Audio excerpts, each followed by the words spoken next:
They didn't hide in shadows. They walked in daylight, smoking, laughing, taking photos, while behind them, entire villages vanished.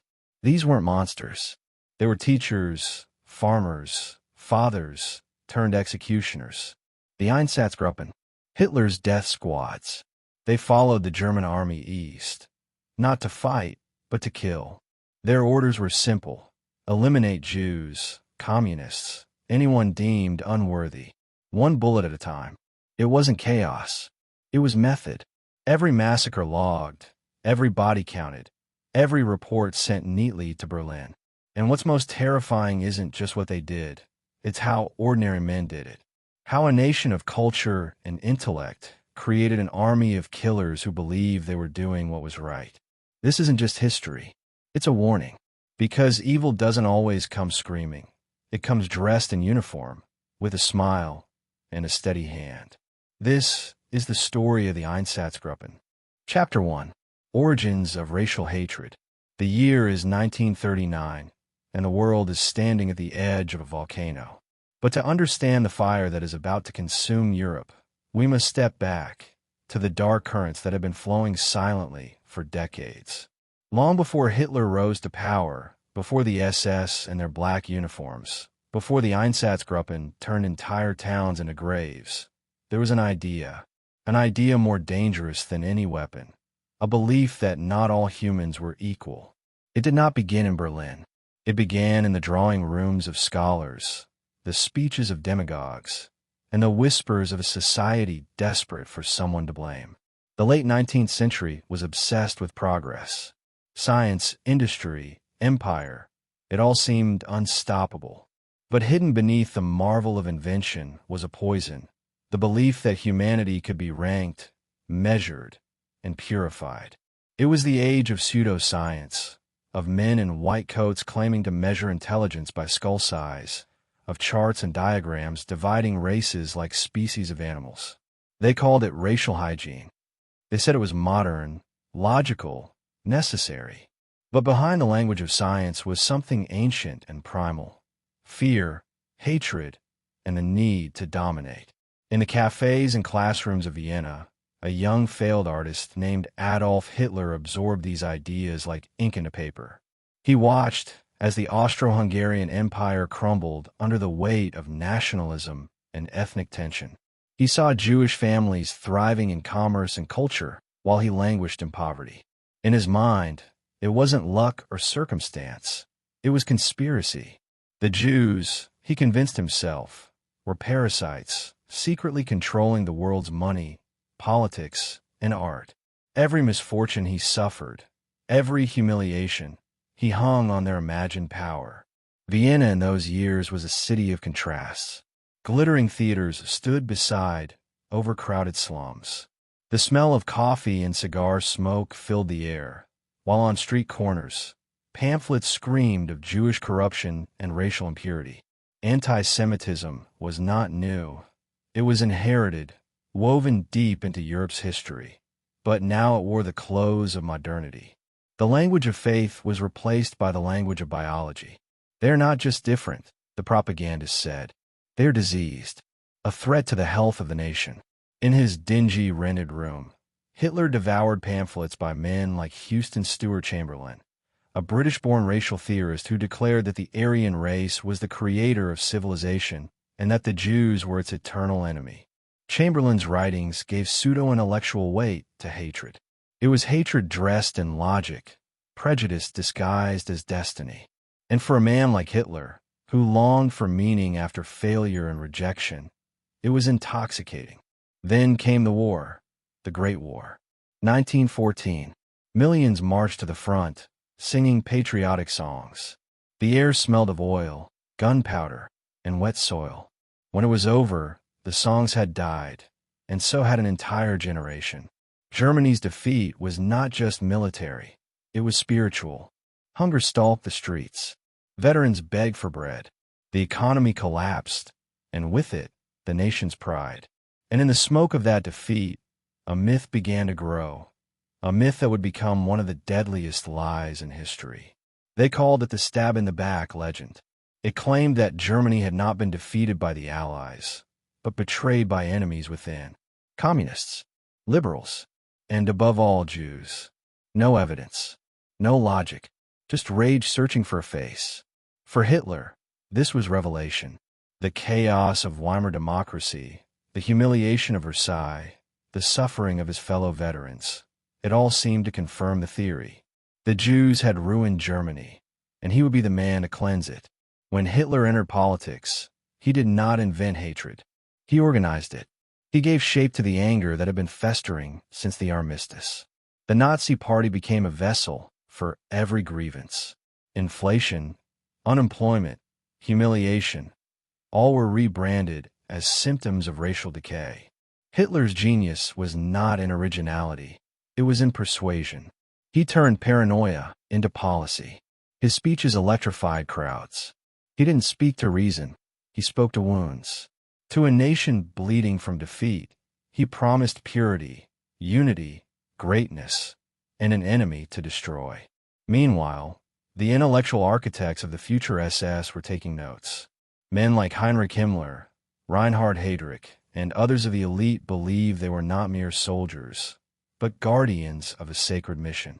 They read the same books, studied the same theories, and convinced themselves that what they were building was not an empire of cruelty, but one of order. Race, they said, is the foundation of the state. And from that belief grew the machinery that would one day send thousands of men east to kill in the name of purity. By the late 1920s, the ideology of race had become a new religion. Eugenics, the practice of selective breeding, spread through Europe and America. Politicians spoke openly about sterilizing the unfit. Even democracies flirted with the idea that progress meant pruning the human tree. Germany, defeated and bitter, embraced it with fanatic zeal. University professors lectured on Aryan superiority. Medical journals published articles on racial science. In schools, children were taught to trace their ancestry to Nordic heroes. And in Nazi rallies, the swastika became both symbol and sermon, a vision of a perfect world built on blood. For Hitler, the concept of race was not metaphor. It was mathematics. He spoke of racial purity the way an engineer speaks of design. To purify is to strengthen, he said. And so the Nazi state began to define who belonged and who did not. Jews, Roma, Slavs, communists, homosexuals, the disabled, all categorized, labeled, dehumanized. Bureaucracy became a weapon. Forms replaced bullets, at least for a time. Behind every speech of unity was a quiet promise of exclusion. The air in Germany grew thick with propaganda. Posters, films, even children's books portrayed Jews as rats, caricatures with hooked noses and greedy eyes. They are not people, the slogan said. They are the disease. The power of repetition did the rest. When you hear a lie enough times, it begins to feel like truth. Neighbors began to look at one another differently. Suspicion became virtue. Compassion became weakness. And while Hitler's words filled stadiums, his lieutenants were translating ideology into structure. The SS, Schutzstaffel, was created as his personal guard but soon evolved into something far more sinister. It was a brotherhood of believers, bound not by law but by loyalty. They were trained to see themselves as racial knights, defenders of the Aryan future. Within the SS, the Security Service, or SD, gathered information on anyone deemed an enemy of the Reich. Lists were drawn, names collected, files built. The paper war before the real one. The foundation of the Einsatzgruppen was laid in these years. Their future commanders studied law, economics, and criminology. They were not crude killers. They were educated men. They learned to see killing as administration, extermination as efficiency. They practiced obedience like ritual. Duty before conscience, Himmler told them. The heart must learn to be hard. And they did. Outside Germany, few noticed the transformation. Europe was busy watching economic crises and political theater. The persecution of Jews seemed local, temporary, exaggerated. Many dismissed Hitler as a loud fool who would burn out soon. They didn't see that his ideology was a blueprint, not a tantrum. Every law, every speech, every boycott was a test run. The Nuremberg laws of 1935 stripped Jews of citizenship, banned intermarriage, and defined who was pure. It was math turned into policy. It was genocide in draft form. Imagine walking through a German city, then. You smell the coal fires and roasted chestnuts of a winter market. Children laugh in the distance.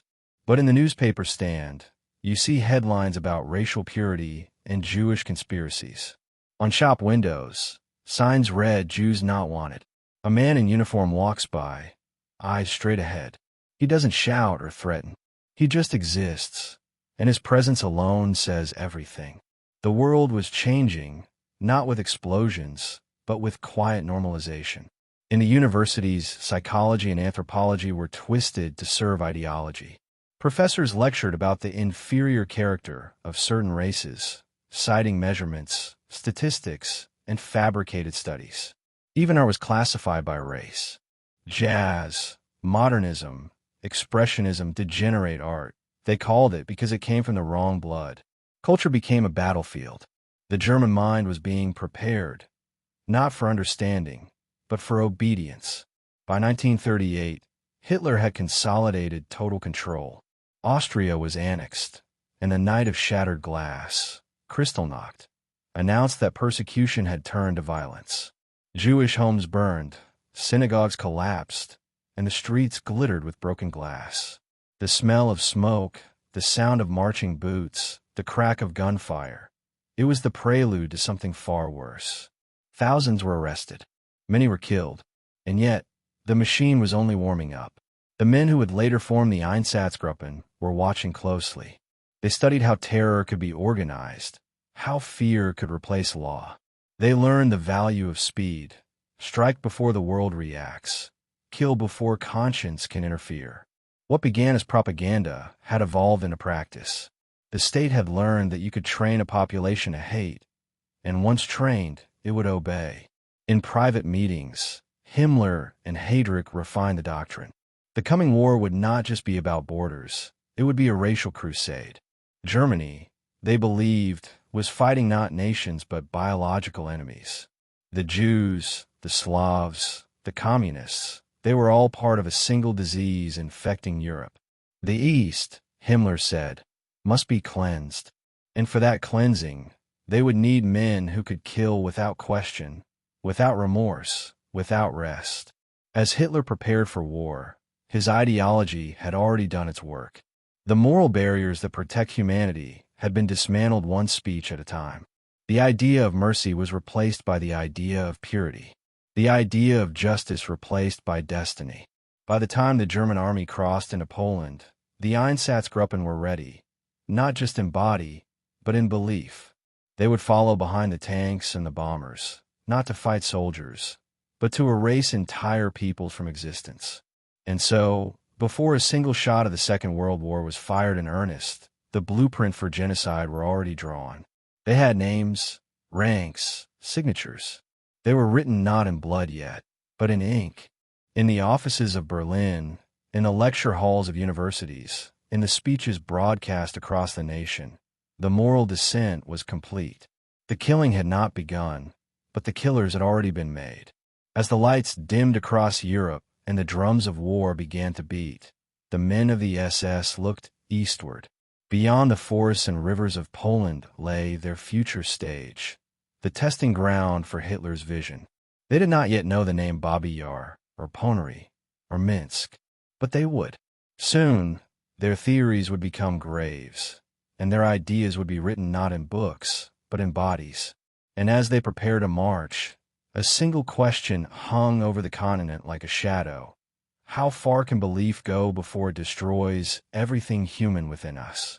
The answer was coming, with rifles, trucks, and lists, and it would echo through history as one of the darkest testaments to what happens when hatred becomes law. Chapter 2, Birth of the SS and the Cult of Obedience. The men who would one day lead the Einsatzgruppen did not emerge from the chaos of war by accident. They were forged inside an institution built on control, loyalty, and fanaticism. An institution that promised to protect the state, but ended up becoming its most efficient instrument of terror. The Schutzstaffel, better known as the SS. It began small, almost invisible, as a personal bodyguard for Adolf Hitler in the early days of his rise. But like a seed planted in poisoned soil, it grew fast, feeding on fear, ideology, and blind devotion. It was here, in the heart of the SS, that the cult of obedience was born, a system so complete that it could turn men into executioners without ever making them question why. In 1923, when Hitler's first attempt to seize power through the beer hall putsch failed, he learned a lesson that would shape his empire. Brute force was not enough. He needed loyalty, not just from soldiers, but from believers. The Nazi Party was filled with opportunists, dreamers, and thugs, each chasing their own ambition. Hitler needed a core, an order bound not by politics, but by faith. When he reorganized the party after his release from prison, he created the SS as an elite guard, handpicked for purity and devotion. At first, there were only a few dozen of them, men dressed in simple black uniforms, standing silently behind him during speeches, eyes fixed forward, trained not to think, only to obey. Their leader, Heinrich Himmler, was not a warrior by birth. He was a failed farmer, a man of method and obsession rather than courage. Yet that was exactly what made him dangerous. To Himmler, loyalty was sacred, discipline divine. He saw the SS not as a military force, but as a priesthood of blood, a brotherhood that would embody the racial and moral ideals of the Reich. Every gesture, every ritual, every uniform detail carried meaning. The black uniform represented purity and death, authority and sacrifice. Even the skull insignia on their caps, the Totenkopf, was meant to remind them that they were servants of death, bound to carry out whatever the Führer commanded, without hesitation, without question, without remorse. Himmler understood something few others did. Terror requires structure. It cannot thrive on chaos alone. It must be organized, disciplined, and justified. So he built the SS as a machine of order. Recruitment was strict. Candidates had to prove their Aryan ancestry back to the year 1800, sometimes even further. Their family histories were investigated, their health examined, their faith in the Nazi vision tested. They were taught that they were the chosen few, the vanguard of a new world. Once accepted, their individuality was stripped away. They no longer belonged to themselves. They belonged to the Führer. The training of the SS was unlike that of any traditional army. Physical endurance mattered, but ideological purity mattered more. Recruits spent hours studying racial theory, reading Nazi literature, listening to lectures on the superiority of the Germanic race. They were told that mercy was weakness, that compassion was betrayal, and that the greatest honor was total obedience. "My honor is loyalty," became their motto. The phrase was short, simple, and absolute. It turned morality into mathematics. Loyalty equaled honor, and therefore, disobedience equaled disgrace. Every day was a lesson in submission. Orders were to be executed immediately, without hesitation. Questions were dangerous. Doubt was treason. Even their speech changed. They addressed superiors with ritual formality, their tone controlled, their posture rigid. Discipline was drilled into their muscles, their breath, their heartbeat. They learned to suppress fear, to crush pity, to silence conscience. The SS didn't just demand obedience, engineered it. In the training camps, instructors used psychological pressure to erase empathy. They simulated executions, forced recruits to beat one another, to kill animals without flinching, to watch pain and feel nothing. These acts were not random cruelty. They were conditioning. By the time a man finished his training, his moral compass had been turned inside out. Violence no longer shocked him. It thrilled him. He felt chosen, sanctified by ideology. He could kill not out of rage, but out of duty. Himmler often referred to the SS as the order of the future. To him, they were a new aristocracy, a race within the race, destined to purify the world. In private speeches, he compared their role to medieval knights, bound by oaths, loyal to the Holy Reich instead of the Holy Church. They would conquer not for gold, but for ideology. And like knights, they were to see death not as tragedy, but as honor. In 1934, Hitler made his move to eliminate his rivals and consolidate power. The Night of the Long Knives became the SS initiation by blood. Over 3 days, they hunted and executed members of the SA, the stormtroopers who had once been the Nazi Party's muscle. Many of those killed were Hitler's old comrades. The SS did not flinch. They followed orders with precision, killing not only the guilty, but anyone deemed inconvenient. By the end of it, Hitler emerged unchallenged, and the SS had proven their worth. They had shown that their loyalty was not to law or morality, but to him alone. That night changed everything. It was no longer possible to see the SS as just bodyguards. They had become the sword of the Führer. From that moment on, no one doubted their power or their purpose. They were above the law, beyond accountability. The police, the army, even the courts, all would eventually bow to their authority. The SS began to expand into every part of the German state: intelligence, security, policing, even business. The Reich Main Security Office, RSHA, became the brain of the system, coordinating the Gestapo, the SD, and the criminal police. Every piece of information flowed through them. Every act of repression bore their mark. But what made the SS so frightening was not just their control, it was their conviction. They truly believed they were building a better world. In speeches, Himmler compared them to surgeons removing disease from the body of the nation. A doctor, he said, does not hate the bacteria he destroys. He simply kills it to preserve the health of the whole. This language, cold and clinical, allowed mass murder to sound like medicine. It turned extermination into an act of healing. By the time war loomed, the SS had become a state within a state. Their ranks swelled to hundreds of thousands.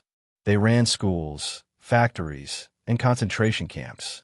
They developed their own industries, their own economy, their own myth. In Himmler's vision, after Germany conquered Europe, the SS would rule it, not through politics, but through breeding. They would populate the continent with racially pure families, indoctrinated from birth, loyal only to the Reich. The conquest of land was merely the beginning. The conquest of the soul was the real goal. Reinhard Heydrich, the cold genius behind the security service, took these ideas and gave them shape. Where Himmler saw mysticism, Heydrich saw structure. He was a bureaucrat of death, a man who could turn ideology into organization. Under his guidance, the SD built files on millions of citizens. Every whisper of dissent was recorded, every rumor analyzed. Surveillance became sacred work. To them, controlling information was the same as controlling truth. And truth, in the Nazi world, was whatever served power. The SS also cultivated a culture of isolation. Members were forbidden from casual friendships outside their ranks. Their marriages had to be approved by the racial office, ensuring their wives were of pure Aryan descent. Even in private life, they lived by ritual and rule. Births, weddings, and funerals were all conducted with SS ceremonies that blended pagan symbolism with Nazi ideology. Over time, this isolation made them believe they truly were a breed apart. Ordinary Germans might suffer doubt or remorse, but the SS could not afford such weakness. They saw themselves as instruments, not individuals. Obedience became their shield. It protected them from guilt, from thought, from the burden of moral choice. In every order they received, they saw the Führer's will. Disobeying it was unthinkable, not just illegal, but blasphemous. This psychological armor made them invincible to conscience. When they killed, they believed they were fulfilling destiny. When they destroyed, they thought they were cleansing. Even those who privately felt horror buried it beneath layers of discipline. They told themselves they had no choice. But the truth was they did. They had simply surrendered it long ago. This surrender of conscience was not sudden. It was slow, ritualized. Each step deeper into the SS system eroded individuality. Promotions were earned through acts of cruelty disguised as courage. In the camps, officers were praised for efficiency, not humanity. In meetings, subordinates learned to read Hitler's moods like sacred text, adjusting their actions to please him. Over time, the Führer's approval became their only moral compass. If he smiled, they knew they had done right. If he frowned, they had failed. The line between belief and obedience vanished. And yet, beneath all the cold efficiency, the SS was haunted by its own mythology. Himmler filled their ranks with symbols drawn from ancient runes, Norse legends, and occult mysticism. He spoke of reincarnation, destiny, and the divine mission of the Aryan race. To the outside world, it sounded absurd. To his followers, it was revelation.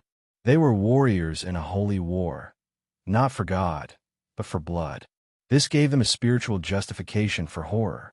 It allowed them to believe that the slaughter to come was not murder, but sacrifice.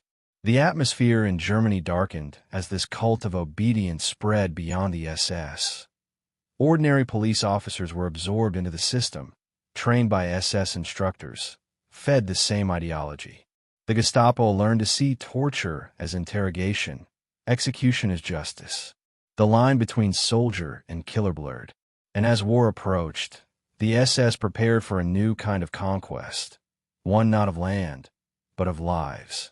When the invasion of Poland began, the SS rode behind the Wehrmacht, not as support, but as overseers. Their job was to secure the rear, arrest dissidents, execute undesirables, and pacify civilians. This was the first field test of the ideology they had spent years perfecting. The Einsatzgruppen were born from this system, each unit commanded by SS officers who had been molded in the cult of obedience. They were no longer men of thought or emotion. They were mechanisms of will, the extension of Hitler's hand. In one report, an SS officer described the feeling of shooting civilians for the first time. He wrote, "It was difficult at first. The hand shook, but afterward, it became easier. We understood that we were doing what had to be done." That phrase, "what had to be done," appears again and again in the documents of the era. It was the language of the cult, the erasure of responsibility, the transformation of murder into duty. Every army needs soldiers who obey, but the SS created something far more dangerous: men who obeyed and believed. The combination of faith and fear made them unstoppable. They didn't see their actions as crimes, but as acts of devotion. In their minds, they weren't destroying humanity. They were perfecting it. And so, when the war expanded eastward into the Soviet Union, the Einsatzgruppen were ready. They didn't question the orders to kill entire populations. They didn't hesitate when told to wipe out villages. They had spent years preparing for this moment, not just physically, but psychologically. They were the embodiment of Himmler's dream, the perfect instruments of ideological purity. And yet, there was a deeper tragedy within them. Many of these men had grown up in ordinary homes, with families, friends, and laughter. Some had studied law or medicine. Some loved music, art, literature. They had been human once. But through years of indoctrination and obedience, that humanity had been hollowed out, replaced by ritual, fear, and fanaticism. They had become hollow shells filled with ideology, incapable of recognizing their reflection in the eyes of their victims. The birth of the SS marked a turning point in human history, not because it created killers, but because it showed how easily ordinary men could be made into them. It proved that with the right mix of propaganda, ritual, and authority, conscience itself could be rewritten. The world would soon see the consequences of that experiment, not in theory, but in flesh. As Europe prepared for the next Great War, the SS stood ready. Their black uniforms gleamed in torchlight rallies. Their boots echoed across cobblestone streets. Their hands rested on the triggers of history. The cult of obedience had done its work, and now it was time to act. The Führer's gaze had turned east, toward vast lands and countless lives.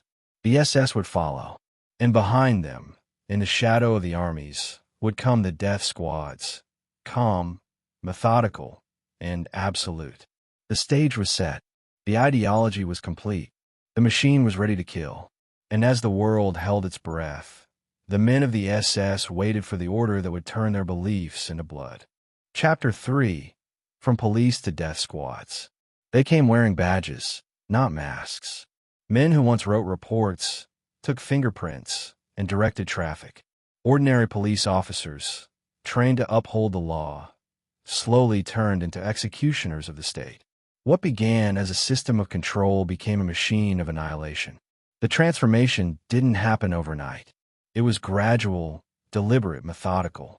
And by the time anyone realized what the German Order Police and SS Special Task Forces had become, the line between law and murder was already gone. This is where the story of the Einsatzgruppen truly begins, not in the fields of the East, but in the corridors of bureaucracy and the classrooms of indoctrination. In the years before war, the Nazi regime began reshaping every pillar of society to serve its ideology. The police were among the first to fall. To the average German, they still looked like the same men: blue uniforms, polished boots, rigid discipline. But their purpose had changed. They no longer protected the public. They protected the purity of the race. The criminal became whoever the regime declared dangerous. Jews, communists, Roma, homosexuals, political opponents, they all fell into categories of threat. In this new definition of justice, guilt was inherited, not proven. It was written in blood, not behavior. Heinrich Himmler saw the potential early. He knew that to control a nation, you must control the people who enforce the law. He merged the police and the SS into a single structure of authority, a fusion of order and terror. It was a brilliant, chilling move. The SS provided the ideology, the police provided the manpower. The result was a seamless chain of command where orders flowed downward like poison through veins, swift, unquestioned, lethal. To the officers of the Order Police, this merger meant promotion, prestige, and power. They became part of the Reich's elite enforcement corps. Their duties expanded beyond domestic policing to include political suppression and population management. The Gestapo handled secret surveillance. The Kripo dealt with criminal investigations. The SD collected intelligence. And the Ordnungspolizei, the Order Police, handled security operations in the occupied territories. These were the men who would become the backbone of the Einsatzgruppen. Their training emphasized precision and procedure. Every action was documented, every arrest logged, every bullet accounted for. On paper, it looked organized, efficient, civilized. But the paperwork hid the horror. The language of bureaucracy became the language of murder. Resettlement meant deportation. Special treatment meant execution. Final solution meant genocide. The words were chosen carefully, deliberately, to keep the machinery running smoothly without anyone having to confront what they were truly doing. In the late 1930s, as Germany expanded, absorbing Austria and Czechoslovakia, the Einsatzgruppen were formed in embryonic form. Their role was to follow the army into newly occupied regions, secure key sites, and eliminate threats. Officially, they were special task forces. Unofficially, they were the tip of the spear in a campaign of racial cleansing. Their orders came from Reinhard Heydrich, the cold architect of Nazi intelligence, and filtered through the SS hierarchy to the field units. Each Einsatzgruppe was attached to a specific army group, moving behind the front lines to root out political enemies and Jews. The men selected for these units were not monsters in the beginning. Many had backgrounds in law enforcement, administration, or the military. They had families, educations, careers. They joined believing they were serving their country, maintaining order in conquered lands. But under the SS system, order meant something very different. Order was the absence of Jews. Order was silence through fear. Order was death. When Germany invaded Poland in September 1939, the blueprint became reality. The Wehrmacht advanced quickly, and behind it came the Einsatzgruppen. Their mission was clear: neutralize potential opposition. At first, that meant executing Polish political leaders, priests, professors, anyone capable of inspiring resistance. It was called the intelligence action, the action against the intelligentsia. Entire villages watched as their local teachers or mayors were rounded up and shot. The sound of gunfire echoed across the fields, and then silence. The goal was not just to kill individuals, it was to decapitate a nation. The police units worked alongside them, often enthusiastically. The boundaries between soldier, policeman, and executioner blurred until they were indistinguishable. Reports from the field spoke of pacification measures, cleansing operations, reprisals. Each phrase was a mask, a linguistic shield against the unbearable truth. But those who were there knew what it meant. They could smell it, the metallic scent of blood mixing with the damp soil, the smoke from burning homes curling into the sky. They could hear the screams, and they learned, over time, to block it out. Heydrich monitored the operations closely. He wanted efficiency, not chaos. Killings were to be organized, systematic, and recorded. Commanders were expected to report numbers and outcomes daily. Even in genocide, there was paperwork. Those who excelled, who demonstrated both obedience and initiative, were promoted. Success was measured in corpses. The transition from police work to mass murder was not just physical, but psychological. The SS had spent years preparing these men through indoctrination. They were told they were soldiers in a biological war, defenders of the Aryan future. They were warned that mercy would lead to weakness, weakness to destruction. Killing was reframed as service. Each shot fired was not an act of violence, but an act of purification. Each dead Jew, communist, or partisan was a victory for civilization. In Poland, the Einsatzgruppen's actions escalated rapidly. Executions were carried out in forests, quarries, and courtyards. The men began to develop methods, procedures for mass killing that would later be perfected in the East.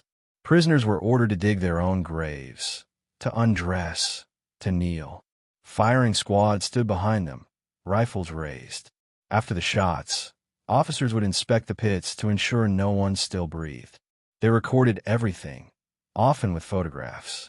Some even kept personal albums, images of themselves smiling beside mass graves, drinking after executions, posing with their comrades. These pictures were trophies, proof of loyalty.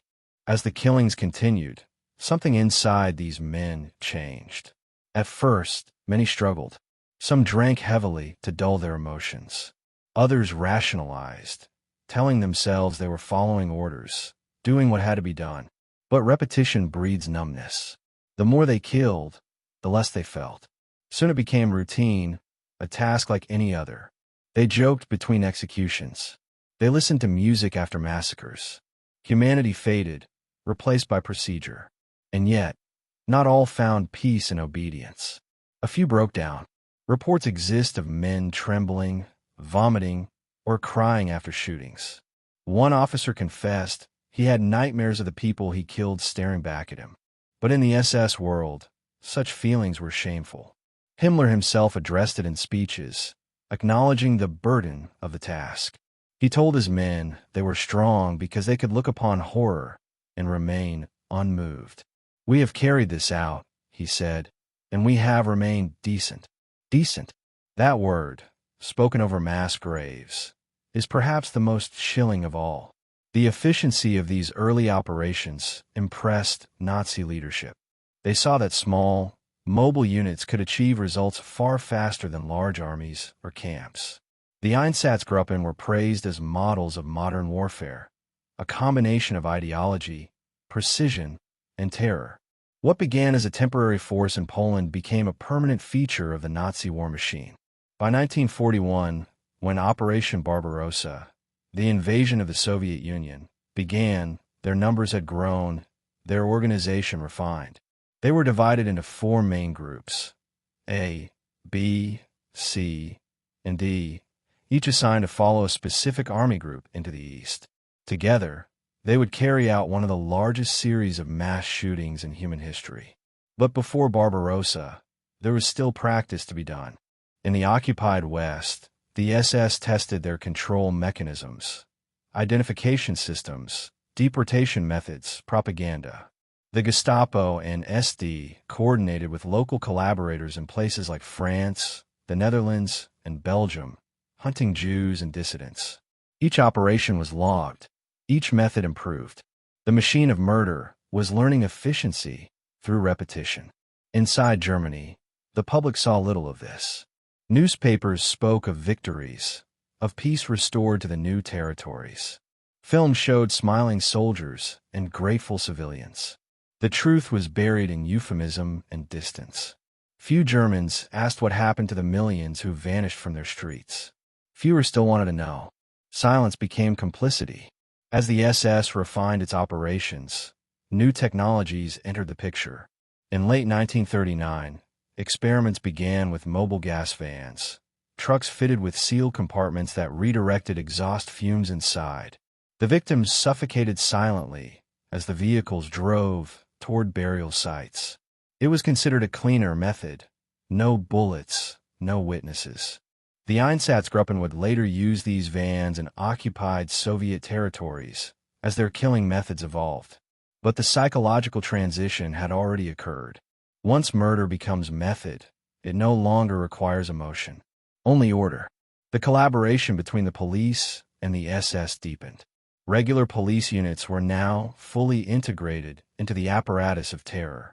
They guarded ghettos, escorted deportation trains, and assisted in executions. Some even volunteered for frontline killing duties. What had once been law enforcement had become genocide enforcement. The chain of command reached from the most ordinary sergeant all the way to Himmler himself. There were no more boundaries, no more moral distinctions. The Einsatzgruppen's reports from this period read like statistical bulletins. They list numbers of Jews, communists, and bandits executed, often in the hundreds or thousands per day. Each number represents a life, a family, a story. Yet to the men writing them, it was routine. They measured death the way accountants measure profit. 500 shot today, one report states. 2,000 in the past week. The tone is dry, efficient, almost proud. But behind the paperwork lay the reality of what these men had become. The soil of Eastern Europe was turning dark with blood, the forests filled with the smell of death. Birds stopped nesting near execution pits. Locals learned to recognize the trucks, the sound of engines arriving before dawn. Some fled, others watched in silence, powerless or complicit. The terror was contagious. It spread like disease. By 1940, the Nazi leadership began referring to the killings not just as security operations, but as racial cleansing. Heydrich circulated directives describing Jews as a problem to be resolved. The language became more precise, more final. Soon, resolve would become eliminate. The Einsatzgruppen were no longer an experiment. They were a model. The camps that would later define the Holocaust were still being built, but the philosophy behind them was already alive in the fields and forests of occupied Europe. There were moments when a mask slipped, when even hardened officers glimpsed the abyss they had helped create. A surviving letter from one Einsatzkommando commander describes a shooting near the Polish town of Włocławek. The children were the hardest, he wrote. They screamed for their mothers. We were ordered to shoot quickly. I still hear the echoes in my dreams. Yet even this confession was not remorse. It was routine documentation, part of a report to superiors.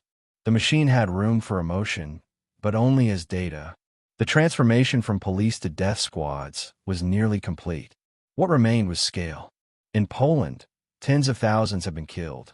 Soon, in the Soviet Union, it would be millions. The men who began as law enforcers were now pioneers of industrial killing, testing methods, refining techniques, erasing entire populations. Their efficiency inspired others. Their success became the template for the final solution. As the 1940s dawned, the streets of German cities were calm, orderly, and loyal. But beyond those borders, in the towns and forests of Eastern Europe, the SS and police units were learning how to kill a continent. Their rifles had become tools of policy, their paperwork instruments of extinction. And the world, still half asleep, did not yet understand what was unfolding.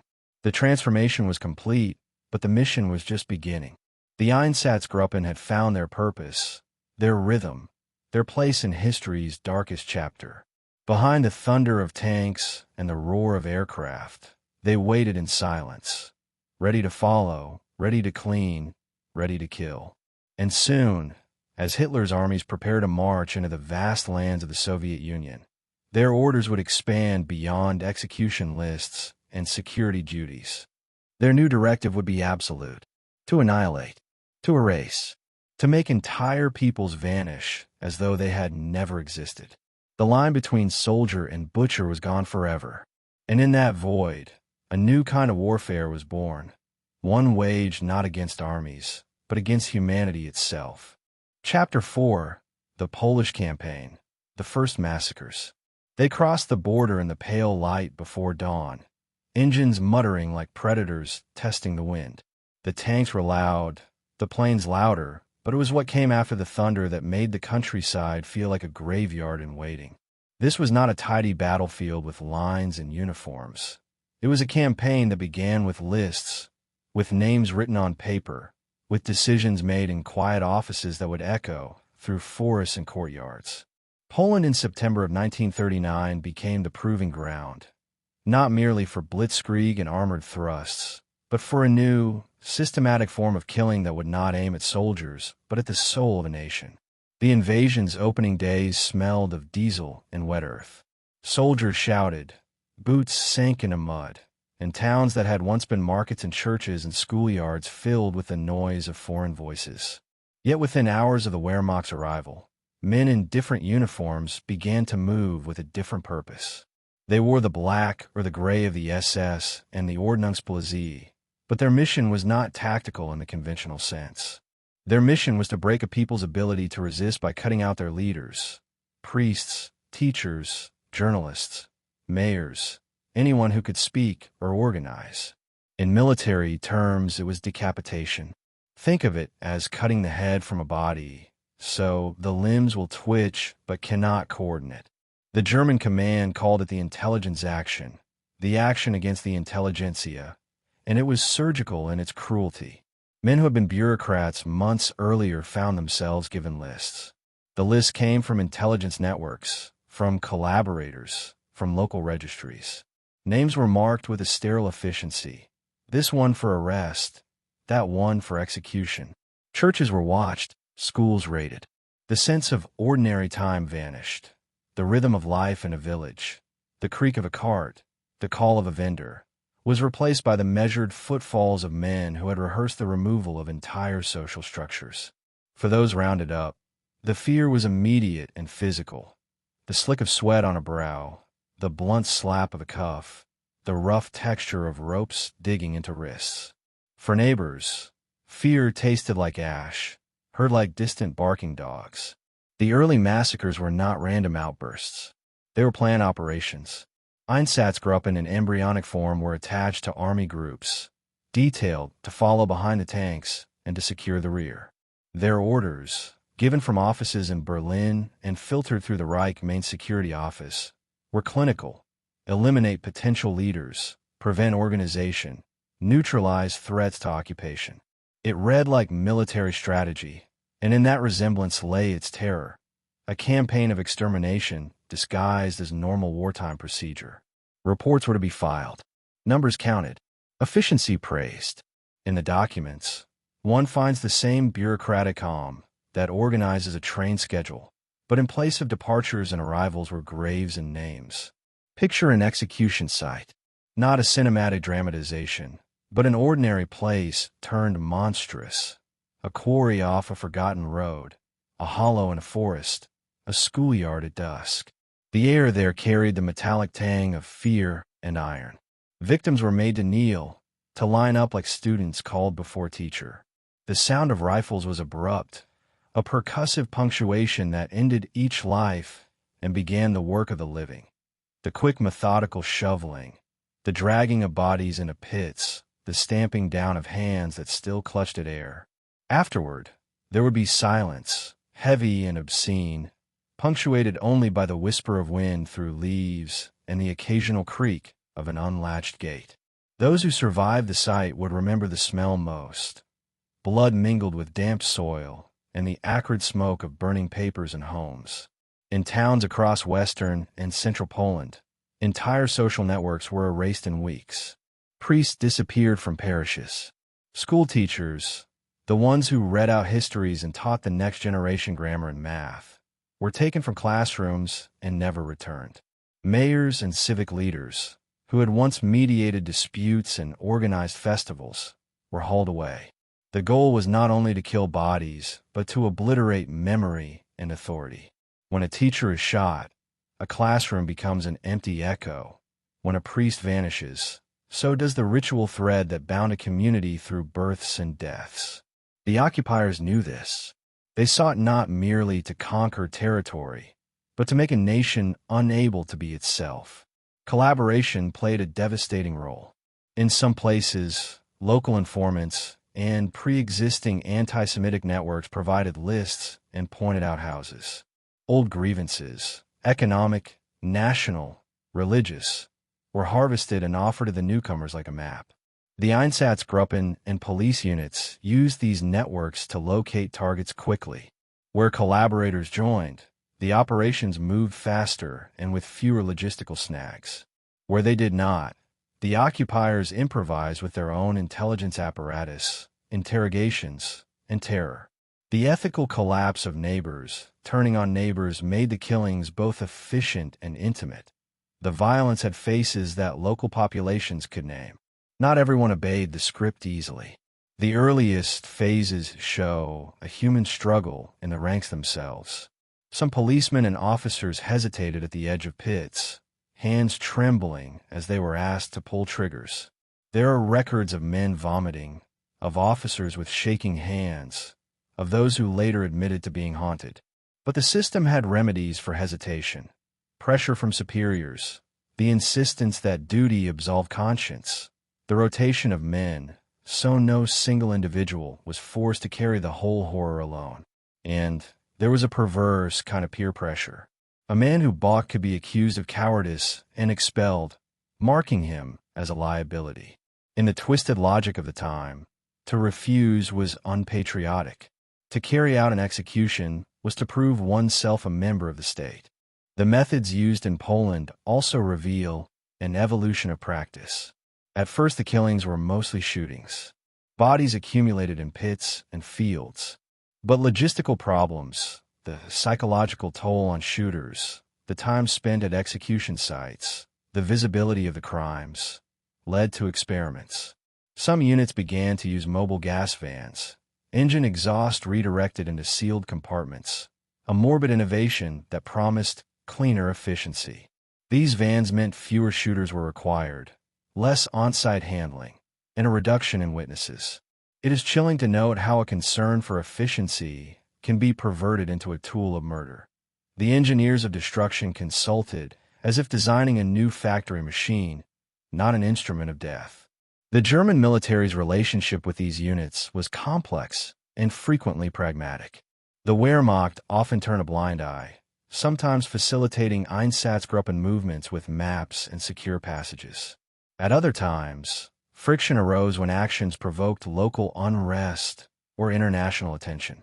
Yet in many operational reports, one senses a mutual accommodation.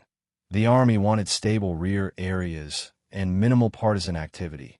The security units wanted the freedom to execute their mission. They met in the space where a conquered population could not organize dissent. For the ordinary soldier, the sight of a schoolyard emptied of children or a church shuttered by grief could be disorienting. Some shrugged. Others, already hardened by combat, rationalized. The lines separating soldierly duty from participating in atrocity blurred, step by step. Resistance arose where it could in pockets, small and often doomed. Some villagers hid families in cellars, in haylofts, in wells. Polish underground networks attempted to document the crimes, to preserve names and stories for a future reckoning. They knew the stakes. Memory would be the last defense against erasure. Smuggled notebooks, clandestine photographs, whispered testimonies. These became the seedbed for post-war evidence. The act of recording was itself an act of defiance, a refusal to let the planned anonymity of mass murder go unchallenged. The people who risked this work did so with the knowledge that discovery often meant death. Civilians endured daily humiliations that compounded the terror of executions. Jews were forced into ghettos and had their possessions registered and stolen. Public humiliations, parades of forced labor, the posting of humiliating signs, arbitrary arrests became routine. The tactile experience of occupation was constant. The roughness of wooden barracks, the sting of cold rations, the itching of coarse clothing confiscated from victims. The sounds of normal life, church bells, children's laughter, were replaced by the clank of boots and the bark of orders. The sensory fabric of community life was being rewoven into something unrecognizable. Orders and euphemisms were vital to the perpetration of these crimes. Terms like special treatment and security measures made their way into reports, sanitizing the brutal reality. The bureaucracy demanded clarity in procedure and ambiguity in language. Officers penned neat reports, numbers processed, operations completed, locations secured. The dry tone of dispatches belied the lies behind each entry. One reads these documents and feels a nausea at the calmness with which human destruction is cataloged, as if the pen were an anesthetic and paperwork a kind of moral sedation. International reaction was slow and muted. News of atrocities trickled out through refugees, underground channels, and diplomatic reports, but global outrage had difficulty translating into concrete action. The speed of military victories, the confusion of the moment, and the distance of the crimes, both physical and conceptual, created a fog. For many outside Poland, the reports seemed surreal, like rumors of nightmare. For those within, the nightmare was daily and lived. By the time winter came, the first major waves of mass executions in Poland had transformed the countryside. The intelligence action had broken hundreds of community leaders, and the social architecture of resistance was shattered in many districts. Schools stood empty, churches closed, and markets quieted. The occupiers had achieved a cold, strategic objective. They had made organized opposition vastly harder. But in achieving it, they had also invented methods, refined procedures, and hardened men into killers. The practices honed in Poland would be replicated and expanded with terrifying speed when the war moved east. And yet, beneath the machinery and the reports, small human acts endured.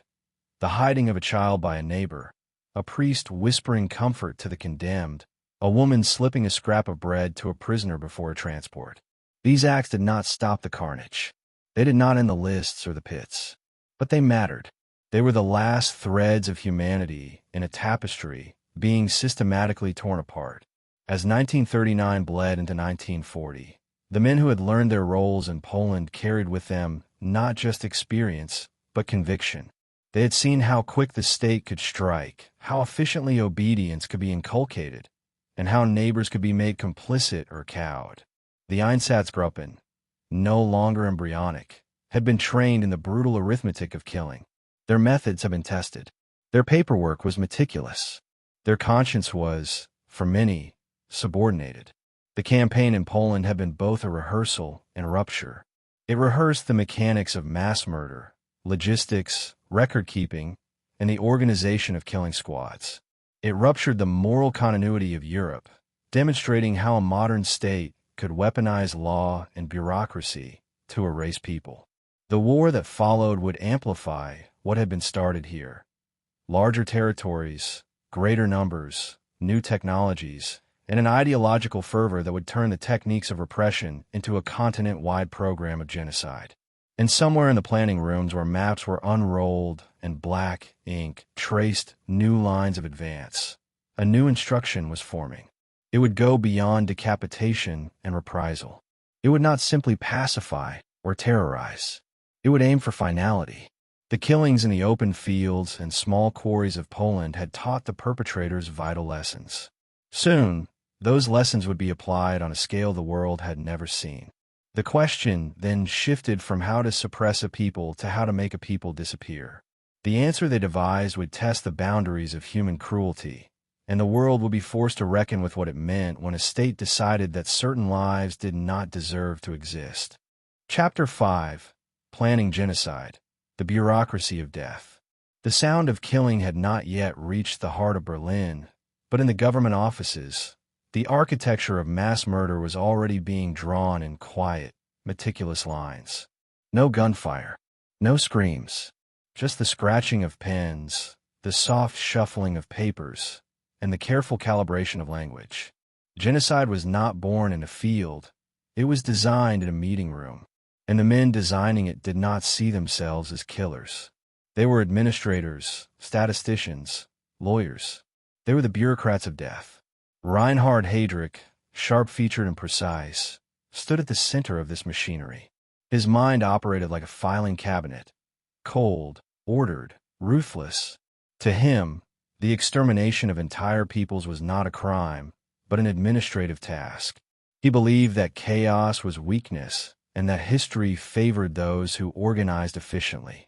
Under his direction, the Reich Main Security Office, or RSHA, became the engine that turned ideology into policy. It unified the Gestapo, the SD, and the criminal police under one system. The state security apparatus now had a single brain, and that brain was trained not to feel. In the corridors of Prinz Albrechtstrasse, where the RSHA was headquartered, the air smelled of ink and carbon paper. Typewriters clattered like small mechanical hearts, stamping out the rhythm of the regime. Clerks cataloged reports from the field, lists of Jews arrested, dissidents executed, property confiscated. Each document was a brick in the growing wall between thought and consequence. When you read these records today, the horror is in the understatement. Action completed successfully. Subjects evacuated. Measures implemented. The words were thin veils over the abyss. The Nazi state did not stumble into genocide. It planned it step by step. The process began with classification. The Nuremberg laws of 1935 had defined who was a Jew and who was not, using ancestry charts more precise than any family tree. By the late 1930s, the Reich had mastered the art of identification. Jews were cataloged by name, profession, and address. Their property was inventoried, their businesses marked with yellow stars. This wasn't random cruelty, it was prelude. Before people can be destroyed, they must first be turned into data. Meetings replaced massacres, but the intent was the same. Civil servants debated logistics, not morality. How many trains could be allocated to deportations without affecting troop movements? How should Jewish property be seized to maximize economic efficiency? What legal terms could justify dispossession under German law? Each question was answered with chilling practicality. The SS, the Ministries of Interior, Transport, and Finance all played their part. Killing became a collaborative enterprise between offices. Heydrich understood the value of language. He never ordered murder. He ordered special treatment. He never said extermination. He said final solution. His memoranda were models of clarity and deceit. By wrapping atrocity in bureaucracy, he made it appear rational. Every mass grave would be preceded by a signed document. Every firing squad legitimized by a report. It was a system designed to turn moral responsibility into paperwork. Heinrich Himmler, the architect above him, believed that bureaucracy was as sacred as ideology. He viewed the SS as both spiritual order and administrative machine.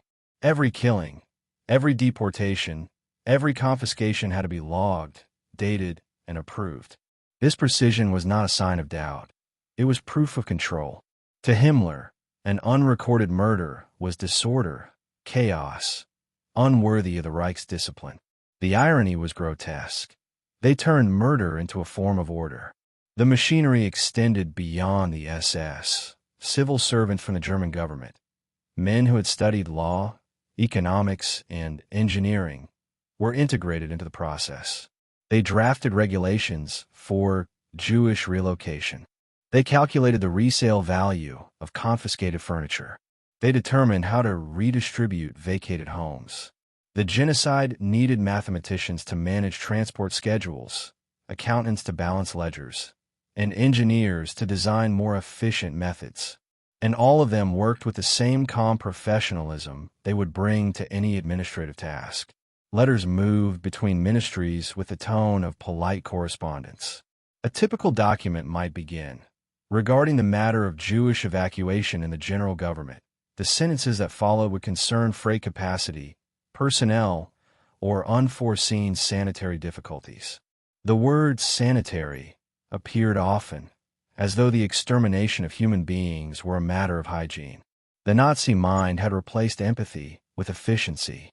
They saw murder as maintenance of purity, of order, of the national body. In occupied Poland, the bureaucratic apparatus found its laboratory. Governor Hans Frank, ruling from Krakow, coordinated with Himmler's subordinates to implement racial policy. Ghettos were established by decree, their perimeters mapped, their inhabitants numbered.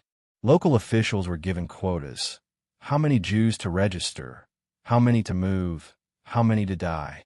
The numbers were transmitted back to Berlin, where they were compiled into reports. From there, policy was refined. The entire operation ran like a factory, except the product was death. The early ghettos, such as those in Lodz and Warsaw, began as temporary measures. Officially, they were designed to contain disease and maintain order. In reality, they were holding pens for extermination. Bureaucrats referred to them as transit zones. Food rations were set at starvation levels, calculated, not arbitrary. A Jewish adult in Warsaw received a daily calorie allowance less than half that of a German civilian.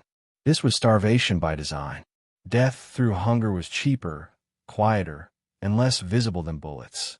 Heydrich's staff produced endless charts and timetables.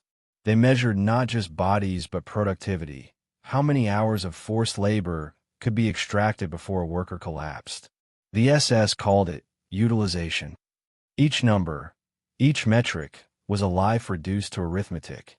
When the Einsatzgruppen sent back their reports of mass shootings, the figures were tallied like industrial output. 4,000 executed in Minsk, 6,000 in Riga, 33,000 at Babi Yar.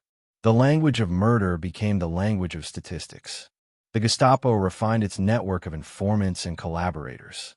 The SD monitored not only Jews but anyone who showed sympathy toward them. Every whisper, every rumor, every private act of kindness was recorded. Files multiplied, stacked in steel cabinets that smelled faintly of dust and fear. Even in death, the victims were cataloged: death lists, property inventories, transport manifests. Genocide was an accounting exercise, and the accountants were very good at their jobs. The SS divided its work into departments to maintain distance between thought and consequence. One office handled transportation, another oversaw labor, another managed property seizures, another compiled statistics. No single person needed to see the whole picture. This compartmentalization was deliberate. It allowed thousands of individuals to participate without ever feeling directly responsible. The man who arranged a train timetable could tell himself he was only ensuring punctuality. The one who signed a requisition order could claim he was merely following procedure. Morality dissolved in the machinery. It is easy to imagine the perpetrators as fanatics, but many were simply professionals.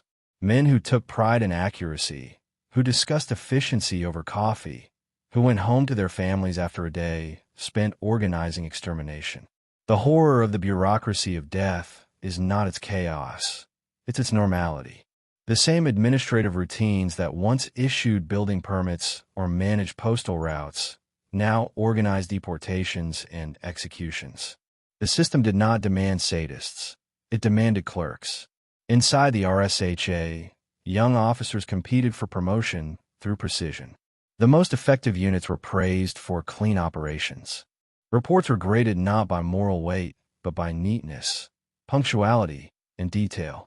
A well-documented massacre was preferable to a messy one. Heydrich expected nothing less than perfection. He believed that in the new order, efficiency was virtue. To him, genocide was not horror, it was policy executed correctly. The language of law also became a weapon. Nazi jurists rewrote criminal codes to legalize the persecution of Jews and Poles. They drafted decrees allowing the confiscation of property without trial, the internment of entire populations under protective custody. The word protective carried its own dark irony. By couching crimes in legality, the regime shielded its perpetrators. Murder was reframed as governance. The paperwork turned blood into ink. At the same time, Propaganda Minister Joseph Goebbels worked to align public perception with bureaucratic control. Newspapers printed sanitized reports of resettlement operations. Films depicted Jews as dangerous parasites threatening German purity. The propaganda didn't have to make people kill. It only had to make them stop caring. Once indifference took root, the bureaucrats could work unopposed. A nation that sees its victims as statistics will not object to their disappearance. The involvement of the Wehrmacht further blurred boundaries. Although the army was nominally separate from the SS, field officers often signed off on executions, citing security necessity. The reports of army units and SS task forces merged into a single narrative of anti-partisan warfare. In this euphemism, shooting civilians became military duty. Collaboration between the SS and army officers was sealed in paperwork, each signature another link in the chain of complicity. By 1941, the machinery was nearly perfect. Every department knew its role. The invasion of the Soviet Union would soon provide the vast territory and chaos required for expansion. The Einsatzgruppen were reorganized, their command structures refined. Each group was assigned to follow a specific army front. Their mission orders, signed by Heydrich and Himmler, used the same careful euphemisms as before. They were to secure conquered territories, eliminate potential threats, and assist in the solution of the Jewish question. The men reading those orders understood exactly what it meant. Back in Berlin, as the trains began to move east, meetings continued. The files from Poland and the early campaigns were studied for lessons. Some officials complained about inefficiencies in shooting operations, ammunition waste, morale issues among executioners, logistical difficulties. Engineers proposed mechanized solutions. Chemists suggested alternative methods of killing that would be less burdensome. These were not discussions of ethics. They were conversations about productivity. Murder had become a technical problem to be solved. Heydrich's genius was in creating a system so vast that it could operate without constant supervision. Every cog knew its task. Orders flowed from the top, reports from the bottom, meeting perfectly in the middle. The SS called it administrative harmony. In truth, it was moral anesthesia. The machine no longer needed belief, it only needed momentum. The civilian ministries played their roles with the same precision. The Ministry of Transport scheduled deportation trains to avoid traffic conflicts with military supply lines. The Ministry of Finance auctioned off confiscated property. The Ministry of Justice rubber-stamped decrees criminalizing Jewish existence. It was as if an entire state apparatus had agreed that the extermination of millions was simply another function of governance. As the machinery expanded, its language grew colder. Jews became units. Deportations became transfers. Killings became executions. By reducing human lives to administrative terms, the perpetrators erased empathy from their vocabulary. It is hard to commit atrocity when you must use human words. It is easier when you speak in numbers. Even the Nazi records of genocide are hauntingly meticulous. Thousands of reports survive, typed, dated, signed, stamped. Each one captures the moment when ideology and paperwork converged. They tell us not only what happened, but how it was made to feel ordinary. When a man stamps a document authorizing deportation, he is not killing someone. He is fulfilling a duty. That was the terrible genius of the system. It made murder feel like clerical work. By 1942, this machinery would culminate in the Wannsee Conference, where Heydrich would gather officials from across the regime to coordinate the final solution. But in 1940, the foundations were already solid. The Holocaust was no longer an idea. It was a process, engineered through memos, timetables, and signatures. And in that process, perhaps the most frightening truth emerges: that evil does not always look like chaos or rage. Sometimes it looks like a well-organized office, a man adjusting his glasses as he files a report, a typewriter striking keys in rhythm. In those rooms, genocide was not shouted, it was typed. And as the ink dried, the world inched closer to the moment when bureaucracy would meet brutality on a scale the human mind could barely comprehend. The men of the Einsatzgruppen, still stationed in the occupied territories, waited for their next orders. Their paperwork had been approved, their supply list signed, their chain of command confirmed. The machine was ready, and the next step, when it came, would send them east, into a war not for territory, but for annihilation. The pens in Berlin had done their part. Now it was time for the rifles to speak. Chapter 6. Operation Barbarossa, the Eastern Invasion. It began at dawn on June 22, 1941. The horizon over Eastern Europe glowed red, not from the sun, but from fire. The largest invasion in human history was underway. More than 3 million German soldiers surged across the border into the Soviet Union, joined by their Axis allies. The sound was overwhelming: the endless rumble of tanks, the grinding of truck convoys, the drone of bombers slicing through the morning haze. But behind the roar of the front lines, another sound was taking shape, quieter, colder, and far more deadly: the methodical footsteps of the Einsatzgruppen. They followed close behind the army, their rifles cleaned, their orders sealed, and their mission clear: to kill without hesitation, to purify the East, to execute Hitler's racial vision one bullet at a time. The invasion of the Soviet Union, known as Operation Barbarossa, was not just a military campaign. It was an ideological crusade. Hitler saw the East not merely as land to be conquered, but as a canvas for a new world. He called it Lebensraum, living space for the German race. In his warped vision, the Slavs were slaves, the communists were enemies, and the Jews were vermin. Barbarossa was a war of annihilation, not strategy, and the Einsatzgruppen were its priests of death. Before the first tank crossed the border, orders had already been issued from Berlin. The Commissar Order, signed by the Wehrmacht High Command, instructed German troops to show no mercy to Soviet political officers. Any commissar captured was to be executed immediately. But hidden beneath that document was another directive, more secret, more sinister. It authorized the SS and police to neutralize racial and political enemies in the newly conquered territories. The term neutralize meant exterminate. Reinhard Heydrich's SS Special Task Forces, the Einsatzgruppen, were now officially unleashed. 4 main groups were formed. Einsatzgruppe A followed Army Group, north toward the Baltic states. Einsatzgruppe B moved behind Army Group Center through Belarus. Einsatzgruppe C trailed Army Group south across Ukraine. Einsatzgruppe D, the smallest, advanced with the 11th Army toward the Black Sea and the Crimea. Each group consisted of roughly 500 to 1,000 men, SS officers, police, intelligence agents, drivers, clerks, and translators. But their real weapon was not numbers. It was conviction. Each unit carried with it a precise hierarchy, a set of written orders, and an unshakable belief that they were cleansing the world.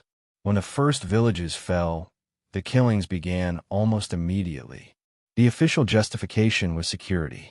Jews were accused of being partisans, communists, spies. But in truth, they were killed simply for being Jews. The process followed a pattern. The Einsatzgruppen would enter a town soon after the Wehrmacht moved on. They would summon the local leaders, issue decrees, and gather information.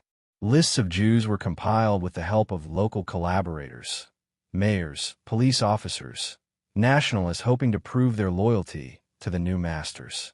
Then came the announcement. All Jews were to report for registration. They were told to bring identification, valuables, sometimes shovels. They were promised relocation or resettlement. Few suspected what awaited them. The morning of a massacre was deceptively calm. Civilians were herded from their homes. the streets echoing with the clatter of boots and the muffled cries of children. The smell of dust and diesel hung heavy in the air. Trucks lined the roads, waiting to transport the victims to nearby woods, ravines, or quarries. The locations were chosen for their isolation. Once there, the victims were ordered to undress, to hand over their possessions, to line up at the edge of pits they were often forced to dig themselves. The firing squads, composed of SS men and local auxiliaries, stood behind them. The command was short, sharp. A volley cracked through the morning air. Bodies fell forward, limbs tangled, dust rising in thin clouds. Then came the next group, and the next. All day long, the killing continued, mechanical, relentless, efficient. Einsatzgruppe, under the command of Dr. Franz Walter Stahlecker, swept through the Baltic states with a brutality that shocked even some within the SS. In Lithuania, Latvia, and Estonia, entire Jewish communities were wiped out in a matter of weeks. The local populations, already poisoned by years of anti-Semitic propaganda, were eager participants. Pogroms erupted in Kaunas and Riga, where mobs beat Jews to death in the streets with iron bars and clubs, often under the supervision of SS officers who photographed the scenes. In one chilling report, Stahlecker wrote that the self-cleansing actions of the population were to be encouraged and guided. He referred to murder as cleansing, as if blood were a disinfectant. In Belarus, Einsatzgruppe under Arthur Northeast by East followed the path of the Central Army Group. They targeted Jews, communists, and anyone suspected of partisan activity. Their operations were systematic. Villages were surrounded, the inhabitants separated, men from women, adults from children. The men were shot immediately. The women and children were often killed later, after being forced to watch. In Minsk and Smolensk, mass shootings became daily routine. By autumn, Northeast by East reports to Berlin claimed tens of thousands executed. The numbers were written neatly, as if balancing a ledger. Further south, Einsatzgruppe C, commanded by Otto Rasch, moved through Ukraine. It was here, in the outskirts of Kiev, that one of history's darkest moments occurred, Babi Yar. In late September, following the German occupation of the city, leaflets appeared instructing Jews to report for relocation. On September 29th and 30th, over 33,000 men, women, and children gathered at the appointed place. They were led in groups through narrow streets to a ravine outside the city. There, they were ordered to undress, to surrender their belongings, and to lie down. The machine guns fired for 2 days straight. When it was over, the bodies filled the ravine like water in a basin. A German soldier later wrote that the earth itself seemed to move as if still alive. Einsatzgruppe D, under Otto Ohlendorf, operated in the southern regions of Ukraine and the Crimea. Ohlendorf prided himself on conducting executions humanely. He claimed to have developed a method that reduced psychological strain on his men, shooting victims in groups of 10, aiming directly at the head to ensure instant death. He saw this as efficiency, not compassion. His reports were filled with numbers. 18,000 Jews executed by end of December. To him, these were not people. They were statistics, goals achieved. The Wehrmacht often stood by, sometimes even assisting. Army commanders provided trucks, fuel, and ammunition. Soldiers guarded perimeters or helped dig mass graves. Although a few protested privately, most accepted the killings as part of the war. Hitler himself had framed Barbarossa as a war of races. He told his generals that mercy was weakness, that the Slavic lands must be purged of Bolshevik and Jewish elements. His words gave moral license to the unimaginable. The psychological transformation of the killers deepened with every shot fired. At first, some hesitated. Officers noted that men drank heavily after executions, their hands shaking, their faces pale. But over time, repetition dulled the senses. Killing became routine. The crack of gunfire replaced the sound of thought. They began to joke at the sights, to pose for photographs. Some even sent letters home describing their work with pride. In one intercepted letter, an SS man wrote to his wife, "The Jews here are all gone now. It was hard at first, but we did our duty. The children were the worst." He ended with, "Do not worry about me. I sleep well." Local collaborators expanded the scope of the slaughter. In Lithuania, the Ypatingas Berries, a police battalion composed of local men, carried out mass shootings with chilling enthusiasm. In Ukraine, the Ukrainian Auxiliary Police assisted in roundups and executions. Romanian forces under Ion Antonescu joined in massacres across Transnistria, where tens of thousands of Jews were burned alive or shot in open fields. The Germans provided the ideology and the structure. Local hands provided the manpower. Together, they turned entire regions into open-air cemeteries. Reports from the Einsatzgruppen poured back to Berlin daily. Each was precise, dated, and signed. They listed the number of people executed, the reason, the location. June 28th, 500 Jews and 30 communists executed in Kovna. July 7th, 1,143 Jews in Riga. August 12th, 2,281 executed near Minsk. The figures climbed relentlessly, as if competing for approval. Heydrich and Himmler reviewed the numbers with satisfaction. By December, over 500,000 had been murdered. The efficiency astonished even their superiors. The killings expanded in scope. At first, only adult men were targeted, under the pretense of eliminating potential partisans. Then came the women. Then the children. Entire families vanished in a single morning. The logic was grotesque, but consistent. Children, they reasoned, would grow up to seek revenge. Better to kill them now. By autumn, the Einsatzgruppen's orders left no ambiguity. All Jews, regardless of age or sex, were to be eliminated. The physical process of killing evolved too. Firing squads were tiring, messy, and left psychological scars. The SS experimented with gas vans, sealed trucks into which victims were herded under the pretense of transport. The exhaust pipes were rerouted into the compartments. As the vehicles drove toward burial sites, the victims suffocated silently. It was murder disguised as motion. Ohlendorf's men used these vans extensively in the Crimea, reporting them as effective and discreet. But not every killing went smoothly. In some villages, the victims fought back. There were small uprisings, desperate and doomed. In one Ukrainian town, Jewish prisoners attacked their guards with shovels and stones. They were all killed, but for a brief moment, resistance burned like a spark in the dark. The SS learned from these incidents. They tightened their procedures, increased surveillance, and eliminated the element of hope. Deception became standard practice. Always promise relocation, never hint at death. Hope, they discovered, was the best weapon against panic. As summer turned to winter, the landscape of Eastern Europe changed. Forests that had once whispered with life now held only silence. Wolves and crows fed on what was left behind. The ground froze over the graves, sealing the dead beneath a thin crust of ice. Soldiers passing through the countryside later recalled the smell, faint but unmistakable, lingering like guilt. Even nature seemed to recoil. Inside Germany, news of the massacres was tightly controlled. Officially, the public heard only of victories, of Bolshevik defeats and captured cities. But rumors spread through letters and returning soldiers. Some civilians suspected the truth. Others refused to believe it. Denial became its own kind of complicity. The regime had made killings so systematic, so administrative, that it no longer felt like murder. It felt like governance.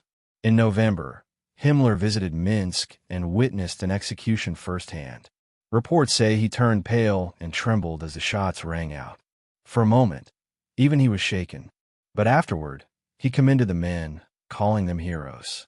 To have remained decent, he said, after such work, that is what distinguishes us. Decent. That word again, spoken over death pits. In that one sentence lies the core of the Nazi paradox. The belief that morality could coexist with mass murder, that obedience could purify guilt. By the end of 1941, the Einsatzgruppen had killed more than 700,000 people. They had turned killing into procedure, atrocity into routine. Their reports grew longer, their methods more refined, their consciences quieter. And yet, the killings were only a prelude. The mass shootings of the East were not the end. They were the beginning. The lessons learned here, how to deceive, how to kill efficiently, how to dispose of bodies, would soon be applied on an industrial scale. The invasion of the Soviet Union was meant to secure territory, but it did something else.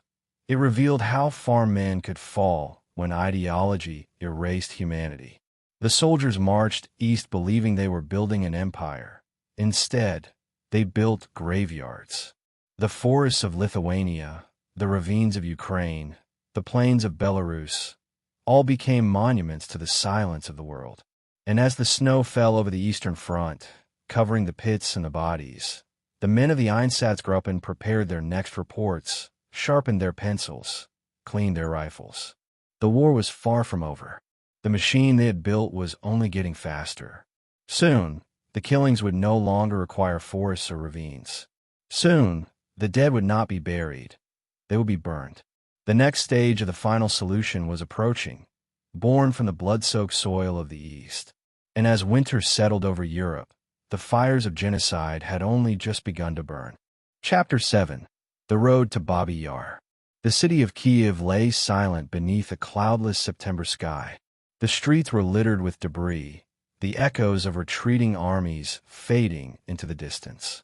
German troops had captured the Soviet capital of Ukraine after weeks of fierce fighting, and now the city smoldered under occupation. Buildings still burned, their windows shattered, the air thick with dust and the sour smell of smoke and oil. Civilians crept out from basements, dazed, hungry, fearful. But among the conquerors moving through the ruins, there was another group, calm, methodical, and deadly. They did not come to fight. They came to finish. The men of Einsatzgruppen arrived in Kiev with orders that were as clear as they were unspeakable: eliminate the Jews of the city. What began as a single directive would become one of the most infamous massacres in human history: Babi Yar. It started, as it often did, with an excuse. On September 24th, 1941, several explosions ripped through downtown Kiev. Mines left behind by retreating Soviet forces destroyed buildings occupied by the Germans, killing and wounding scores of soldiers and officials. The smell of smoke lingered for days, the ruins glowing at night like dying embers. The German command wasted no time assigning blame. It was sabotage, they declared, orchestrated by Jewish Bolshevik elements. In truth, the mines had been set by the NKVD weeks before the occupation, but facts mattered little. The explosions gave the occupiers the pretext they needed to carry out what had already been planned: the total liquidation of Kiev's Jewish population. Reinhard Heydrich and Heinrich Himmler had both made their intentions known. Ukraine was to be cleansed. The Jews were to be removed from the living world. Field commanders received instructions that left no ambiguity. The Einsatzgruppen would coordinate with the Wehrmacht and local police to carry out the operation swiftly. In the shadow of the city's destruction, preparation for murder began. Orders went out quietly, sealed in envelopes stamped with SS insignia. Schedules were drawn up. Ammunition was counted. Trucks were requisitioned. Even in genocide, German efficiency prevailed. Posters appeared across the city on September 26th. They were written in Russian, Ukrainian, and German, each line blunt and bureaucratic. All Jews of Kiev and surrounding areas are to report by 8 a.m. on Monday, September 29th, 1941, to the corner of Melnikov and Doktorivska streets. Bring identification documents, money, valuables, warm clothing, and other necessities. Failure to appear will result in severe punishment. To the victims, it sounded like deportation, resettlement, perhaps, a move to a camp or a ghetto. Many believed that compliance would mean survival. They gathered what they could: bags of food, family photographs, prayer books, wedding rings, and began walking. The line stretched for miles. Old men leaned on canes. Mothers carried infants wrapped in blankets. Children clutched toys, unaware of what awaited them. Witnesses later recalled the eerie calm. The people moved quietly, obediently, as if following an invisible command stronger than fear. The destination was Babi Yar, a ravine on the northwestern edge of the city, carved deep into the earth like a wound. In peacetime, it had been a peaceful place, a stretch of land with trees and paths, where Kiev's residents would sometimes picnic. Now it was chosen for its isolation, its shape, its silence. The ravine could hold thousands of bodies. The geography of nature became the architecture of death. Early that morning, Einsatzgruppen, under the command of Otto Rasch, began assembling at the site. Their subordinate unit, Sonderkommando 4A, led by Paul Blobel, took charge of the operation. Blobel was a former architect, a man who prided himself on precision. He had already overseen mass shootings in smaller towns across Ukraine. Babi Yar would be his masterpiece of murder. The operation was meticulously planned. The victims were to be brought in waves, their possessions confiscated, their clothing stripped, their lives ended within minutes. The army provided trucks and guards. The Ukrainian auxiliary police handled crowd control. The SS and police battalions executed the killings. The scene that unfolded defied comprehension. From dawn until dusk, the columns of people arrived. The road leading to the ravine was lined with soldiers and police barking orders. Anyone who stumbled was beaten. The air was cold, and the ground trembled under the weight of thousands of footsteps. The victims were herded through checkpoints where their papers and belongings were taken. Gold, jewelry, watches, all seized. Piles of luggage grew higher than men. Then came the order to undress. Women clutched their children. Men tried to comfort their families. The ground was strewn with clothes, shoes, prayer shawls, and photographs. The hum of nervous whispers was broken only by the occasional cry of a child. The victims were driven down narrow paths toward the edge of the ravine. They were forced to lie face down in groups, shoulder to shoulder. Machine guns fired in controlled bursts. The sound echoed through the ravine like thunder. One after another, bodies fell forward, sliding into the pit. More victims were brought in, forced to lie atop the dead, and shot in turn. The shooters moved systematically, stepping carefully between bodies. Some whistled to drown out the screams. Others drank to steady their hands. By evening, the ravine was filled with corpses. When darkness fell, fires were lit to illuminate the work. The air reeked of blood, smoke, and oil. Soldiers wiped sweat from their faces despite the chill. The killing went on until exhaustion replaced fear. Eyewitnesses described the ground trembling as if alive. A few victims, buried beneath the piles of bodies, survived the gunfire, their wounds shielded by the dead above them. They crawled out at night, naked, covered in blood, slipping through the darkness like ghosts. They spoke later of the horror, the cries of the dying, the smell of death that clung to their skin for days, the sight of soldiers collecting valuables from corpses under the flicker of lamps. One survivor, Dina Pronikiva, recalled being forced to stand naked at the edge of the ravine, hearing the shots, feeling bodies collapse against her. She fell before being hit, pretending to be dead, buried under the weight of hundreds. Hours later, she crawled free, trembling, whispering prayers she could barely remember. For 2 full days, the massacre continued. On September 29th and 30th, 1941, more than 33,000 Jews of Kiev were murdered. Their bodies filled the ravine, layer upon layer, a grotesque monument to human cruelty. Afterward, the shooters rested, ate, laughed. Some posed for photographs. Reports were typed up with military precision. The liquidation of the Jews of Kiev was carried out on September 29th and 30th. Total number executed, 33,771. The number was exact, rounded not by estimation, but by accounting. Each life was a digit in a report sent to Berlin. Heydrich and Himmler received it with approval. The efficiency was noted, the operation praised. The ravine did not rest. In the weeks that followed, Babi Yar became a dumping ground for death.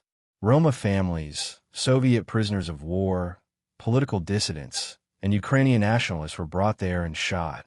The executions continued for months. By the time the Red Army returned in 1943, more than 100,000 people had been murdered in that place. The soil of Babi Yar absorbed their blood, and when it rained, red water seeped from the earth. Paul Blobel, the man who organized the massacre, went on to supervise further exterminations across the region.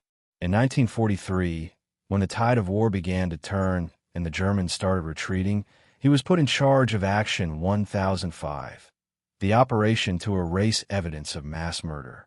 Under his orders, the bodies at Babi Yar were exhumed and burned. Prisoners from nearby camps were forced to dig up the corpses, stack them on pyres made of railway ties, and light them. The air filled with thick black smoke. The stench of burning flesh drifted for miles. The prisoners who performed the work were executed when the task was done. The Nazis wanted no witnesses. But memory cannot be buried as easily as bodies. The psychological toll on the killers themselves remains one of the darkest studies of human nature. At Babi Yar, as in countless other sites, the men who pulled the triggers were not wild-eyed fanatics. They were disciplined, organized, sober. They followed orders. Some justified their actions by invoking duty. Others numbed themselves with alcohol. A few rationalized that if they refused, someone else would do it. And some, disturbingly, took pride in their efficiency. They had turned murder into routine, morality into arithmetic. When questioned after the war, one of the shooters said simply, "We were told it was necessary. I did not think too much." That phrase, "I did not think too much," is perhaps the most terrifying confession of all. The cooperation of local forces was critical to the scale of the killings. Ukrainian police units guarded the perimeters, herded victims, and even joined in the shooting. Some saw it as revenge against Soviet oppression, others as an opportunity for power or survival. The line between coerced collaboration and voluntary participation blurred in the chaos of occupation. The Germans exploited this ruthlessly, pitting communities against each other, feeding on old hatreds and new fears. When the killings ended, the ravine belonged to no one and everyone. It was the grave of victims and the crime scene of nations. The aftermath in Kyiv was surreal. The city resumed a ghostly semblance of normal life. The markets reopened. German officers walked the streets, their boots clicking on cobblestones above a city built on mass graves. The Jewish homes were looted, their contents auctioned off or claimed by collaborators. Children played near the ravine, unaware of what lay beneath. The smell lingered for months, especially after rain. The people of Kyiv learned to walk with their eyes down, to speak softly, to forget loudly. In Berlin, Babi Yar was hailed as a success. The reports were presented as proof that the final solution was achievable. Heydrich's superiors saw that tens of thousands could be killed in just 2 days, with minimal disruption to military operations. The Einsatzgruppen had proven their effectiveness. What had begun as localized massacres was evolving into a continental policy. If 30,000 could be killed in Kyiv, why not hundreds of thousands across Europe? The logic of extermination had found its rhythm, its proof of concept. The road to the death camps was paved through the ravine of Babi Yar. For decades after the war, the Soviet Union tried to suppress the memory of Babi Yar. Official narratives referred vaguely to Soviet citizens murdered by the Germans, avoiding mention of Jews. The regime feared that acknowledging the massacre's true nature would highlight ethnic divisions. The ravine itself was filled with industrial waste, leveled, erased from the landscape. Yet the memory refused to die. Writers and survivors spoke of it in whispers, in poems, in forbidden stories. Yevgeny Yevtushenko's poem, Babi Yar, written in 1961, broke the silence. "There are no monuments over Babi Yar," he wrote. "The steep cliff only like the rudest headstone." His words reignited a buried truth. The silence itself was a second death. Today, Babi Yar stands as both wound and warning. Beneath its grass and trees lie layers of history too heavy to forget. The wind still moves through the ravine, whispering the names of the lost. The massacre that took place there was not the largest of the war, but it was the most intimate. It showed the full face of the Holocaust before the gas chambers, when death still required a human hand, a finger on a trigger, a pair of eyes looking at the victim. It was here that genocide became not just policy, but performance, a public, organized, administrative slaughter carried out in broad daylight and recorded in detail. The road to Babi Yar was more than the road to one ravine. It was the path down which an entire civilization descended, step by step, into darkness. It was paved with orders typed in Berlin, with the cooperation of soldiers, with the silence of bystanders. It was the place where modernity met barbarism, where the efficiency of an industrial society was applied to the destruction of its own humanity. The ravine remains a scar carved into both earth and conscience, a reminder that evil does not begin with hatred. It begins with obedience, with silence, with the acceptance of small lies that lead to unthinkable truths. And as the last shots of Babi Yar faded into the distance, the men of the Einsatzgruppen did not stop. They packed their weapons, filed their reports, and moved on to the next town, the next ravine, the next set of names. Behind them, the earth closed over the dead, and ahead of them, the world opened its gates to more killing. The lessons of Babi Yar were clear. To those who commanded, it proved that mass murder could be done swiftly, efficiently, and without consequence. To those who survived, it proved something even darker. That silence could bury the truth deeper than any pit. The road to Babi Yar was not just the path to a massacre. It was the road to the heart of the Holocaust itself. Chapter 8. The Machinery of Murder. The work of killing eventually needed parts, blueprints, and timetables. It required fuel, trucks, lists, and men who could file forms with the same calm as they would order a supply wagon. The Einsatzgruppen did not operate only by impulse. They perfected a system. They turned atrocity into process. What had begun as squads with rifles evolved into an apparatus, a machine whose cogs were men, whose oil was bureaucracy, whose conveyor belt carried human beings toward death. To understand the Holocaust, you must understand that machinery. It was not magic. It was logistics. It was planning. It had levers, and levers were pulled. Imagine a small command post in an occupied town. A map is spread over a table. The corners weighted with cigarette butts. A lamp hums. Men lean in, fingers tracing rail lines, forested ravines, the distances between villages and disposal sites.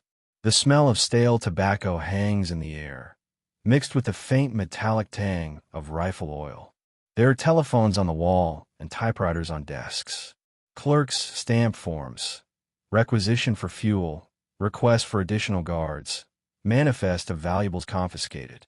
Outside, the engines of trucks growl as drivers wait for lists to be finalized. The scene looks administrative. It looks ordinary. But what these men are organizing is not a parade. It is the systematic removal and destruction of people. At the heart of the machinery lay a simple, terrible logic. Scale requires standardization. Shootings were messy, unpredictable, and psychologically costly to the shooters. If you wanted to kill thousands, you needed methods that reduced human friction. And so the Einsatzgruppen, with input from other branches of the Nazi state, experimented and adapted. Mobile killing units learned to schedule rounds, to station teams for digging, for guarding, for documentation. They learned the value of routes that avoided main roads, of graves in soft earth, of evening transports to muffle the sound and time the work for darkness. They established routines so consistent that the process could be taught and then replicated thousands of times over. One of the machine's first adaptations was the mechanization of murder in the form of gas vans. They were ordinary-looking trucks with sealed compartments bolted on the back. To the uninformed, they looked like supply vehicles. To the victims, they were moving coffin. Men, women, children were herded into the dark box under the guise of relocation. The engine idled. Exhaust pipes, rerouted into the cargo, funneled carbon monoxide among the people inside. Drivers kept meticulous logs: departure time, arrival time, number of passengers. The vehicle arrived at a forest clearing. The doors opened. Bodies, still warm, slumped out. The vans minimized stray bullets, reduced the need for mass graves that required hours of labor, and allowed the operatives to claim distance from the act of killing. Mechanization insulated the killers from the intimate immediacy of a firing squad. It replaced the smell of powder with a quieter, chemical silence of engine exhaust. But gas vans were only one innovation. The Einsatzgruppen refined an entire sequence of tasks that turn a village into a processing center. First, identification and registration. Lists were compiled from local records, synagogue logs, and sometimes from local informants. Clerks worked with pens and forms, their handwriting elegant and sanitized. Second, assembly. Men, women, and children were gathered under the pretext of relocation. They were told to bring papers, to bring belongings, to be ready for transport. Third, collection. Valuables were stripped and inventoried: shoes, jewelry, and coats piled in heaps. Fourth, movement.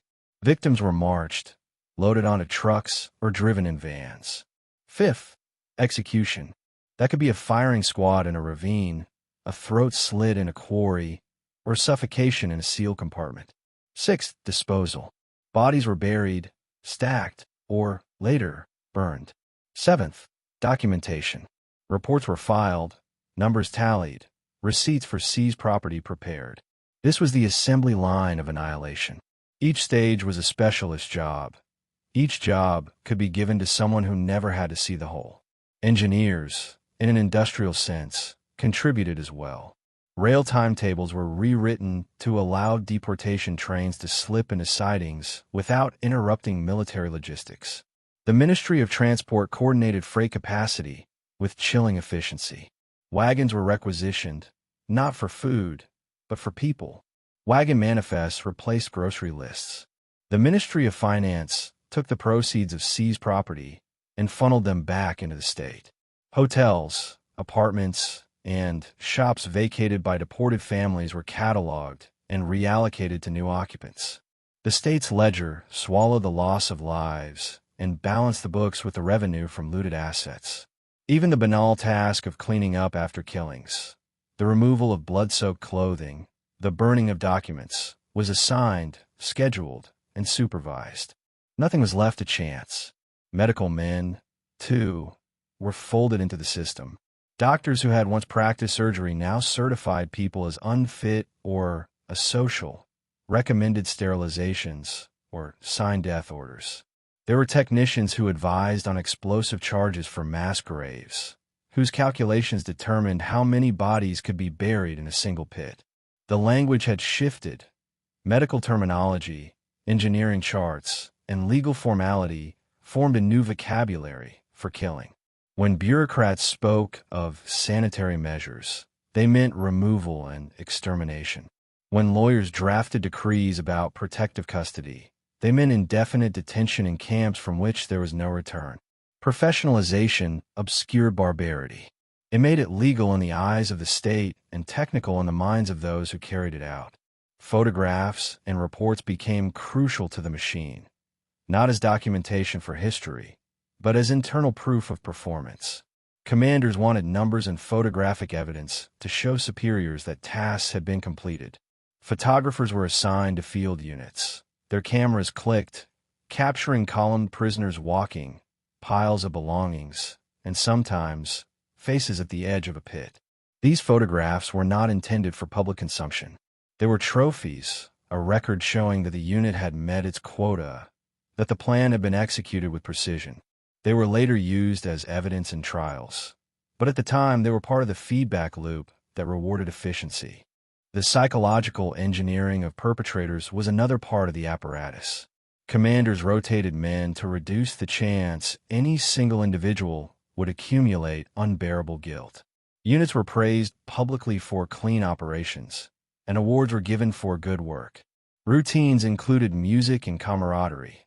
Soldiers shared cigarettes, joked, and ate together after an execution. The camaraderie dulled conscience. It turned killing into a collective act, diffusing responsibility across a group. Propaganda reinforced the dehumanization of victims so that a man under orders could tell himself he was combating a disease rather than extinguishing a life.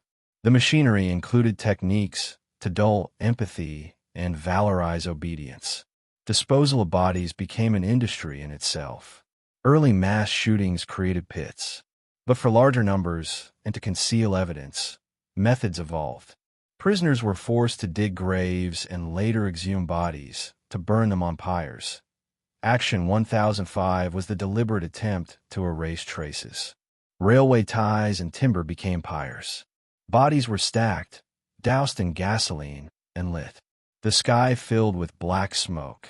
The air choked with the smell of burning flesh and ash, an odor that clung to clothing and lingered for days. Those forced to carry out the disposal were then often executed so that there would be no witnesses. The machine not only killed, it burned its fingerprints. Even the instruments meant to ease killing had hidden costs. Ammunition was finite and had to be conserved. Commanders debated the merits of shooting versus suffocation. Firing squads used large quantities of rounds. Gas vans used fuel. Each decision involved logistics. Where would you get more bullets? Where would you find diesel? Which method minimized the risk of revolt? The calculations were brutal and precise. They were made by men trying to optimize efficiency, as if maximizing throughput in a factory. They were disciplines of death. Local knowledge was another essential component. The Einsatzgruppen relied heavily on local auxiliaries, police, militias, and informants who knew the terrain, the customs, and the hiding places. The Germans supplied structure. Local collaborators supplied intelligence. They pointed to cellars and attics, gave the names of neighbors, and sometimes led men to places where entire families hid. Collaboration smoothed the machine's gear. It made operations faster, reduced the need for reconnaissance, and gave the occupiers a map of vulnerability. The relationship between German command and local helpers was a dark partnership built on promises, coercion, and old hatreds. Resistance changed the machine's operation, but did not stop it. Partisan activity made occupation costlier and pushed the perpetrators to justify wider and more indiscriminate measures. Reprisal executions, anti-partisan sweeps that slaughtered civilians as suspected insurgents. Reprisals were an excuse to broaden the net. Entire villages were punished for the actions of a few. The machine adapted. It became less accurate, but more devastating. Its scope widened. Its appetite grew. And then there were the small, grotesque efficiencies. Prisoners' belongings were inventoried and sent back to Germany to be sold at auction. The proceeds supported the Reich. Teeth and gold from bodies were extracted and sent to central treasuries. The grotesque mingled with the administrative to make plunder as integral to destruction as bullets were. The economic incentives reinforced the machinery. Killing became profitable in both literal and bureaucratic senses. The community of killers included men who would later testify to confusion, to numbness, to the gradual erosion of horror into habit. Some described the first shots as a rupture. It was impossible to reconcile what we had been taught with what we had to do. Later, others would say, it was necessary. The language shifted in the mouths of those who worked inside the machine. Guilt shrank. Routine grew. They used euphemisms. They filed forms. They drank. They slept. And then they woke to another list. One of the most chilling aspects of the machinery was how it absorbed dissent. Officials who hesitated were shuffled aside. Those who adapted prospered. The career ladder rewarded compliance. Men who once feared the law discovered that the state could shield them so long as paperwork matched policy. Orders, stamped and signed, became legal armor. The machine protected its operators by converting murder into procedure. It made evil bureaucratically normal. For the victims, the machinery's presence was everywhere and nowhere. They experienced the process as dislocation. The sudden knock at the door, the pull of a child's hand, the rustle of hastily folded blankets, the weight of an identification card. They felt it as a sound, boots, the closing of a gate, a truck's brakes, and, as a texture, the coarse rope, the rough burlap of confiscated sacks. They tasted hunger when their rations were cut, smelled smoke when furnaces started, and heard only orders and cries. The machine turned lives into sequences: prepare, assemble, transport, disappear. It was efficient at erasing individuality. As the war progressed, the machinery evolved again into the camps and the gas chambers, systems even more industrial and more anonymous. But the work done by the Einsatzgruppen remained a principal model: identification, separation, transport, elimination. The same logic applied, only with different tools and larger scales. The fields and ravines gave way to crematoria and ovens. The vans gave way to sealed chambers, the pits to furnaces. The conveyor belt grew longer. It swallowed whole communities. By converting murder into a machine, the Nazis made the unthinkable conceivable for thousands of ordinary people. They rewired the moral circuits of a society until obedience replaced conscience. The machinery did not require monsters. It required functionaries, clerks, engineers, drivers, and doctors, people who could be counted on to execute a plan. And plans can be audited, evaluated, and improved. Thus the machine got better at killing. Yet machines break. They jam. They need inputs. They depend on the complicity, active or passive, of many. Fuel runs short. Men falter. Allies change sides. Partisans strike. External pressures force improvisation. The Nazi machinery, for all its apparent invulnerability, was vulnerable to collapse. In the end, it would not be broken by moral awakening within its ranks, but by military defeat. But for years it hummed with deadly industry, and in those years it killed with terrible, bureaucratic efficiency. The final thought the machinery forces on us is not just about the technology of murder, but about human responsibility. If killing can be reduced to a process, who is responsible for each step? The clerk who stamps? The driver who closes the van? The engineer who devises the pyres? The answer, historically, is that responsibility was shared, dispersed until it was hard to locate. That dispersion was the machine's protective mechanism. It made moral accountability a puzzle. As winter crept across the fields where pits had been dug and later burned, the men who ran the machine took stock. They polished rifles, topped up fuel, updated lists. Their reports headed back to Berlin. Locations cleared, numbers executed, logistics requested. The gears of murder were oiled and ready for the next assignment. And beyond the immediate work, one question lingered in the air like the smell of diesel at dawn. If a state could design a machine to erase people, what stops it from doing so again? The answer would depend on memory, on law, and on the willingness of societies to dismantle not only the machines but the structures that enabled them.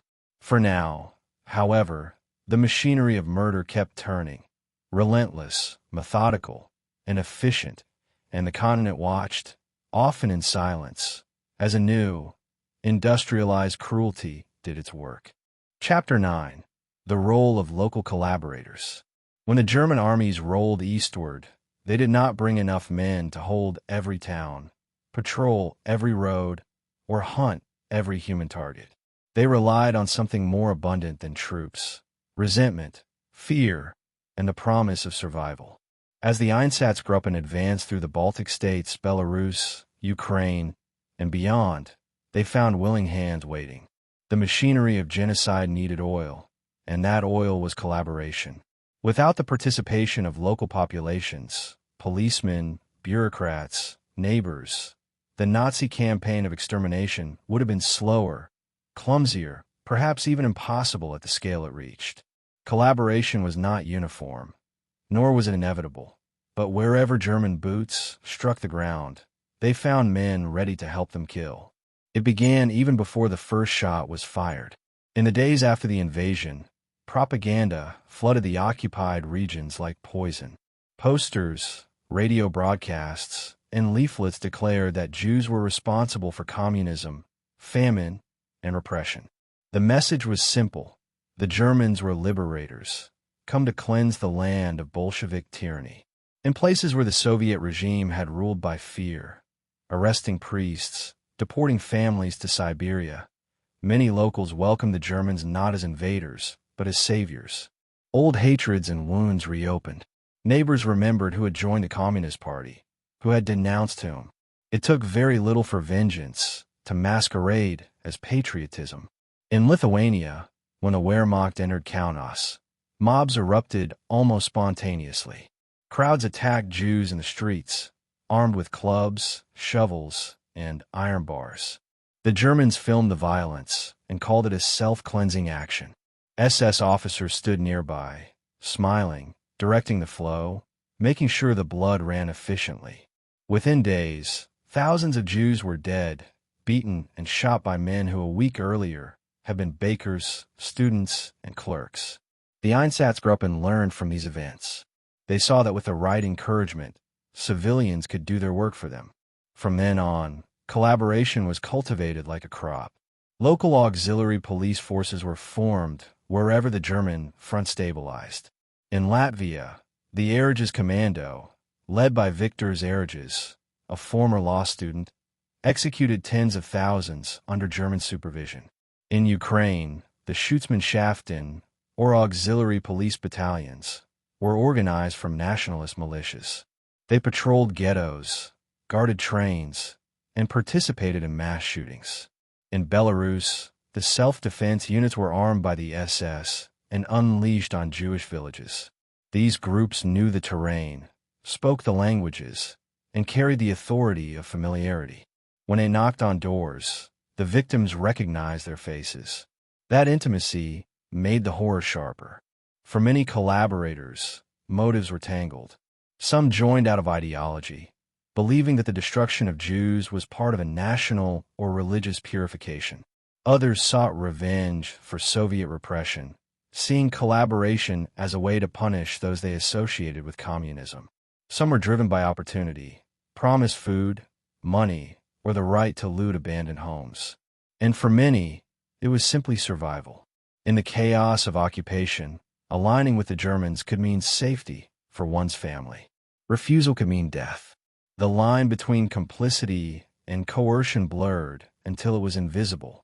Still, enthusiasm often outpaced necessity. In Lviv, Ukraine, as the Germans entered the city, mobs rounded up Jewish residents even before orders were issued. They beat them, stripped them, forced them to clean the streets while jeering crowds watched.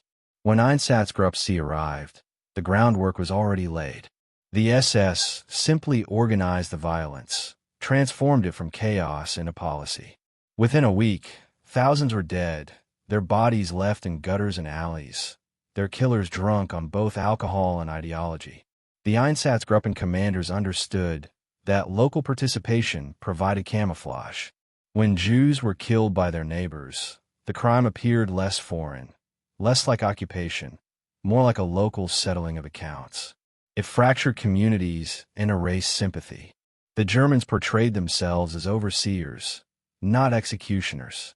In their reports, they wrote phrases like local population assisted enthusiastically or orderly cooperation achieved. Each word reduced atrocity to administrative success. Language again became a weapon. The term self-cleansing was repeated in orders and reports, implying that mass murder was a natural act of hygiene, a spontaneous purification. It allowed the perpetrators to imagine themselves as passive facilitators rather than active murderers. The victims, stripped of humanity, were described as an infection being expelled by the body of the nation. With such language, the line between participation and obedience dissolved completely. Economic collaboration followed the killings. Jewish businesses were seized, their goods sold at auctions where neighbors bid on the belongings of the dead. Markets filled with items taken from those executed or deported. Coats, watches, kitchen utensils, children's toys.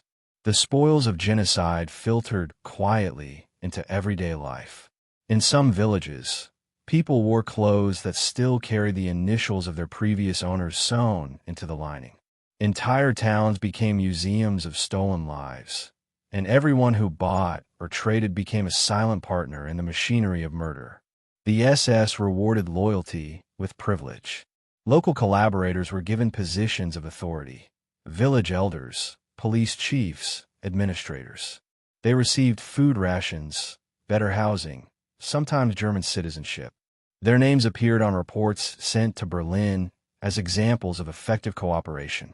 In exchange, they provided manpower and information. They pointed out hidden families, mapped the locations of synagogues, identified the wealthy for extortion and the poor for neglect. Each collaboration made the next killing easier.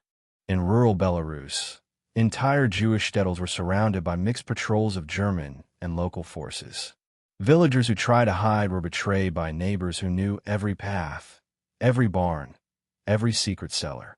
In one account, a child who escaped a mass shooting was handed back to the Germans by a farmer who had once shared bread with his family. The logic of fear had turned survival itself into betrayal. Religious leaders were not immune. Some priests and ministers preached that the war was divine retribution, that the cleansing of Jews was part of God's will. Others stayed silent, unwilling to risk their congregations. A few resisted, hiding families in monasteries or baptizing them under false names, but their courage was rare. The church as an institution, Catholic, Orthodox, Protestant, largely avoided confrontation with the occupiers. Silence, again, became the most efficient collaborator of all. Collaboration did not stop at the local level. In some countries, entire governments aligned themselves with Nazi policy. The Romanian regime under Ion Antonescu conducted its own massacres, deporting and executing hundreds of thousands of Jews in Transnistria. In Slovakia, the clerical fascist government of Josef Tiso handed over its Jewish citizens willingly, even paying Germany a fee for each deportee. In Croatia, the Ustase ran their own concentration camps, where Serbs, Jews, and Roma were slaughtered. These were not coerced actions. They were initiatives born of shared ideology. The Nazi vision of racial purification found eager partners across Europe. The machinery of extermination spread like a franchise, adaptable to local conditions. In the Baltic states, pogroms were organized as public spectacles, with crowds cheering as victims were beaten or shot. In Poland, ghettos were sealed with the help of Polish police forces who patrol the walls. In Western Europe, collaboration took a more bureaucratic form. French police compiled lists, Dutch officials managed deportation trains, Belgian civil servants enforced quotas. The face of collaboration changed with geography, but the result was the same. The machinery kept turning smoothly because so many hands helped crank the gears. Among the most haunting aspects of this collaboration was its intimacy. In many small towns, the victims and perpetrators had known each other all their lives. They had shared meals, traded goods, attended weddings. And yet, when the moment came, recognition did not stop the violence. It made it sharper. To be betrayed by a stranger is cruelty. To be betrayed by a friend is despair. In survivor testimonies, the shock of betrayal often eclipses the memory of violence itself. People remembered not just the shots, but the faces behind them. The neighbor who took their horse, the policeman who recognized their child, the shopkeeper who pointed to their hiding place. The geography of genocide was local. It lived in streets and gardens, in familiar gestures twisted into horror.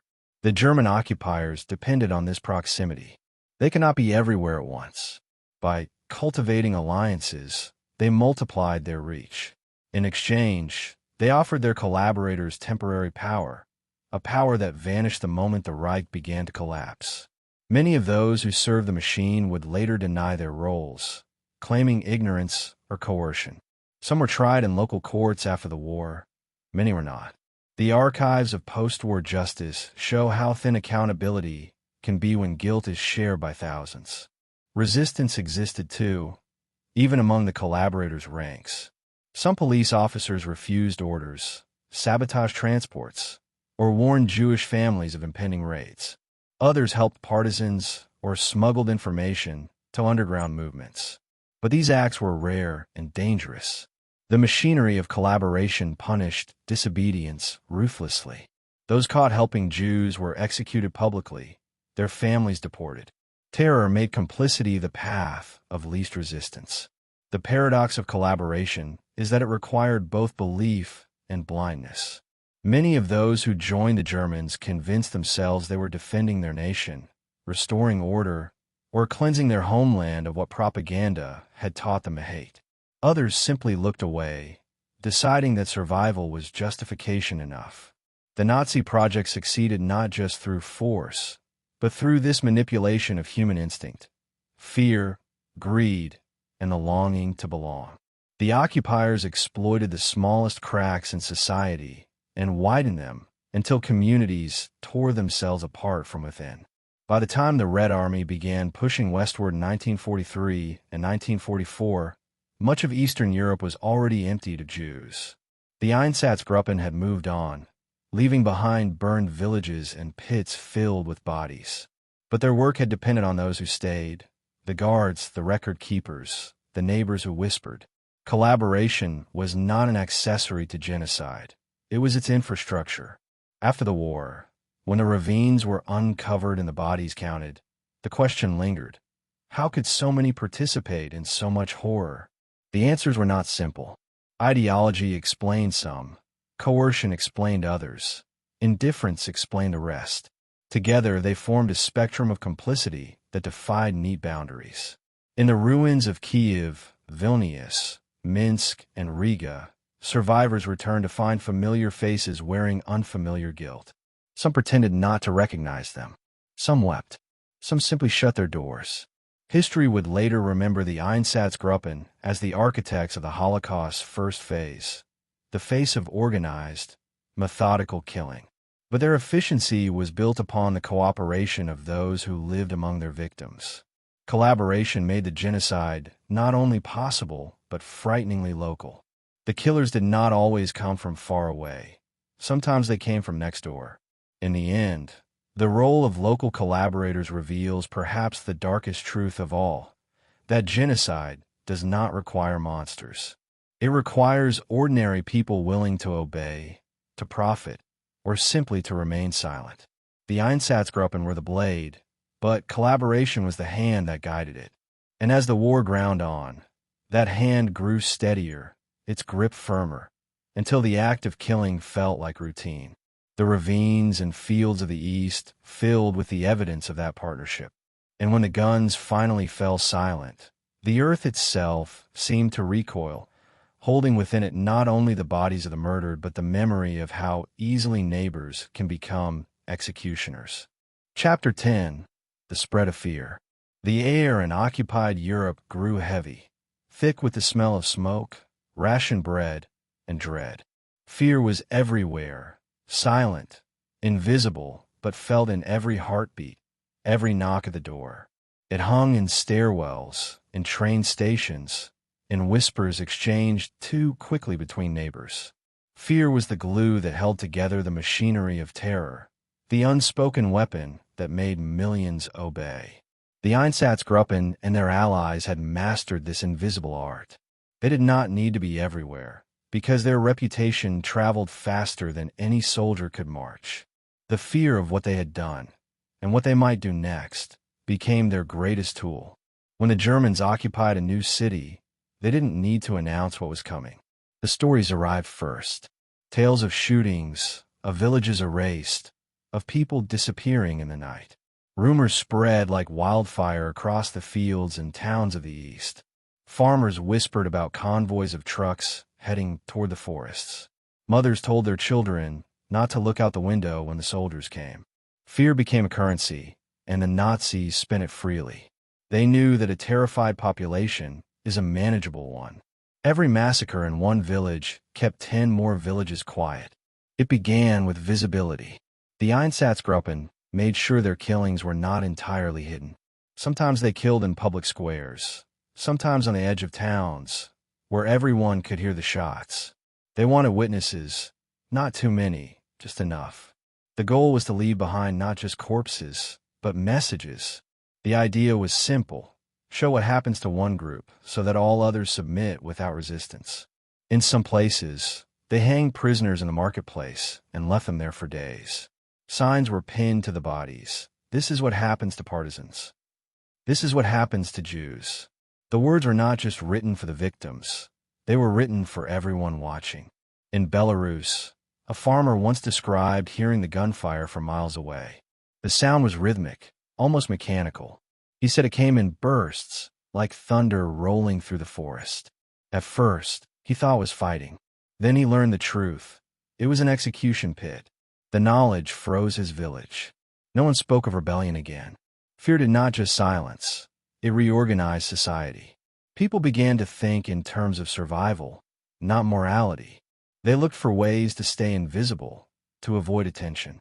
And that invisibility, that compliance, made the killer's work easier. The Nazis understood the anatomy of fear as well as any regime in history. They choreographed it like theater.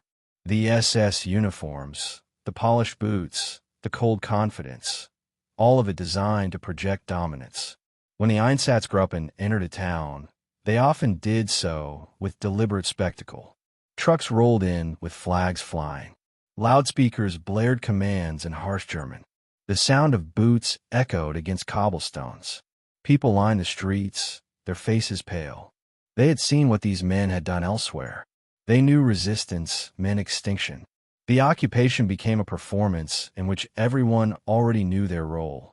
The conqueror, the bystander, the condemned. The fear extended beyond the occupied territories and seeped even into the German homeland. Letters from soldiers told fragments of the truth, descriptions of shootings, of special operations, of days spent surrounded by death. Some letters were intercepted and censored, but the whispers continued. Families learned to read between the lines. Everything is going well in the East, a son might write. Or, the work is hard, but necessary. Parents understood the hidden meaning. The silence of the German public was not ignorance alone, it was willful avoidance. They sensed the horror and looked away. Fear made accomplices of those who said nothing. Within the ranks of the Einsatzgruppen, fear was also a discipline. Men feared disobedience more than they feared guilt. Orders came down from Berlin with a precision that left no room for doubt. To refuse was to invite suspicion, to be labeled weak, disloyal, even treasonous. And so they obeyed, each man watching the other, each step reinforcing the ritual. It was a shared silence, a pact of complicity forged by fear of punishment and exclusion. They were bound not by belief alone, but by dread of what defiance might bring. In the ghettos of Poland and Ukraine, fear shaped daily existence. The sound of boots outside a door could mean deportation or death. Jews learned to read the rhythms of their occupiers, the tone of a soldier's voice, the direction of a patrol, the sudden quiet that preceded a raid. Mothers hid children under floorboards. Rabbis prayed in whispers. The air inside those cramped walls felt electric, charged with terror and exhaustion. Each day, survive felt like borrowed time. And always, somewhere nearby, a rumor of mass killing. Another town, another pit, another train.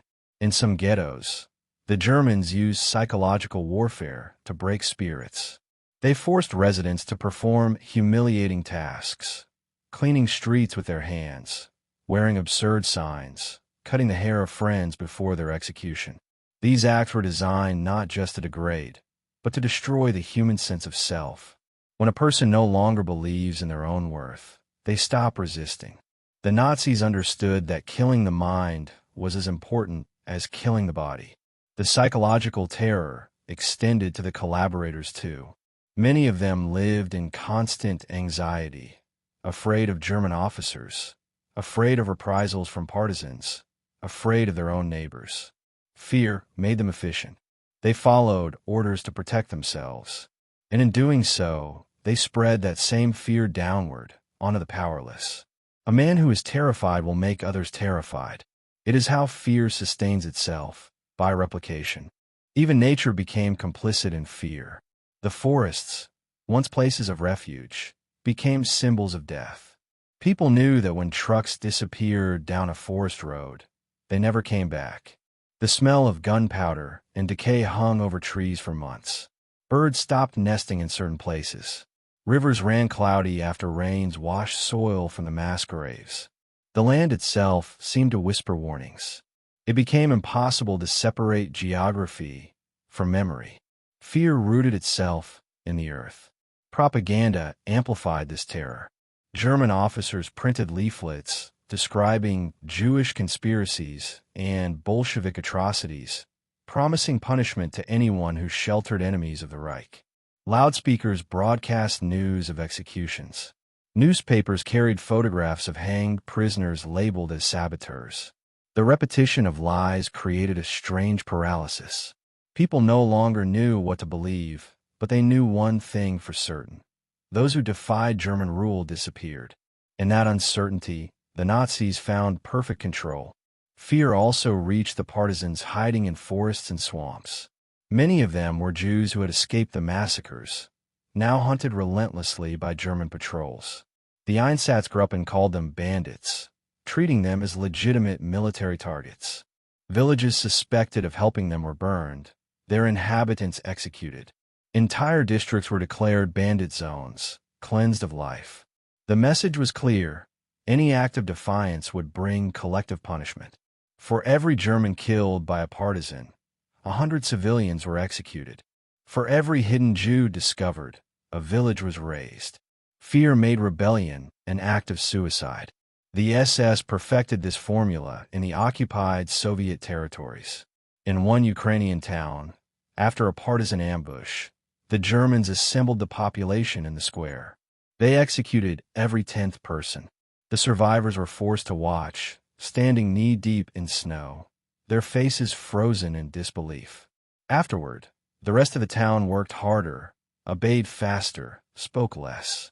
Fear did not just punish, it rewrote behavior. It reprogrammed entire populations into submission. But fear is never absolute. Even in its shadow, courage flickered. A farmer hiding a child, a priest refusing to denounce his congregation, a policeman turning a blind eye. Small acts, almost invisible. They did not stop the machine, but they proved something vital, that even under the weight of terror, conscience could still breathe. Yet those who resisted lived like ghosts, always looking over their shoulders, waiting for the inevitable knock. Fear was their constant companion, too.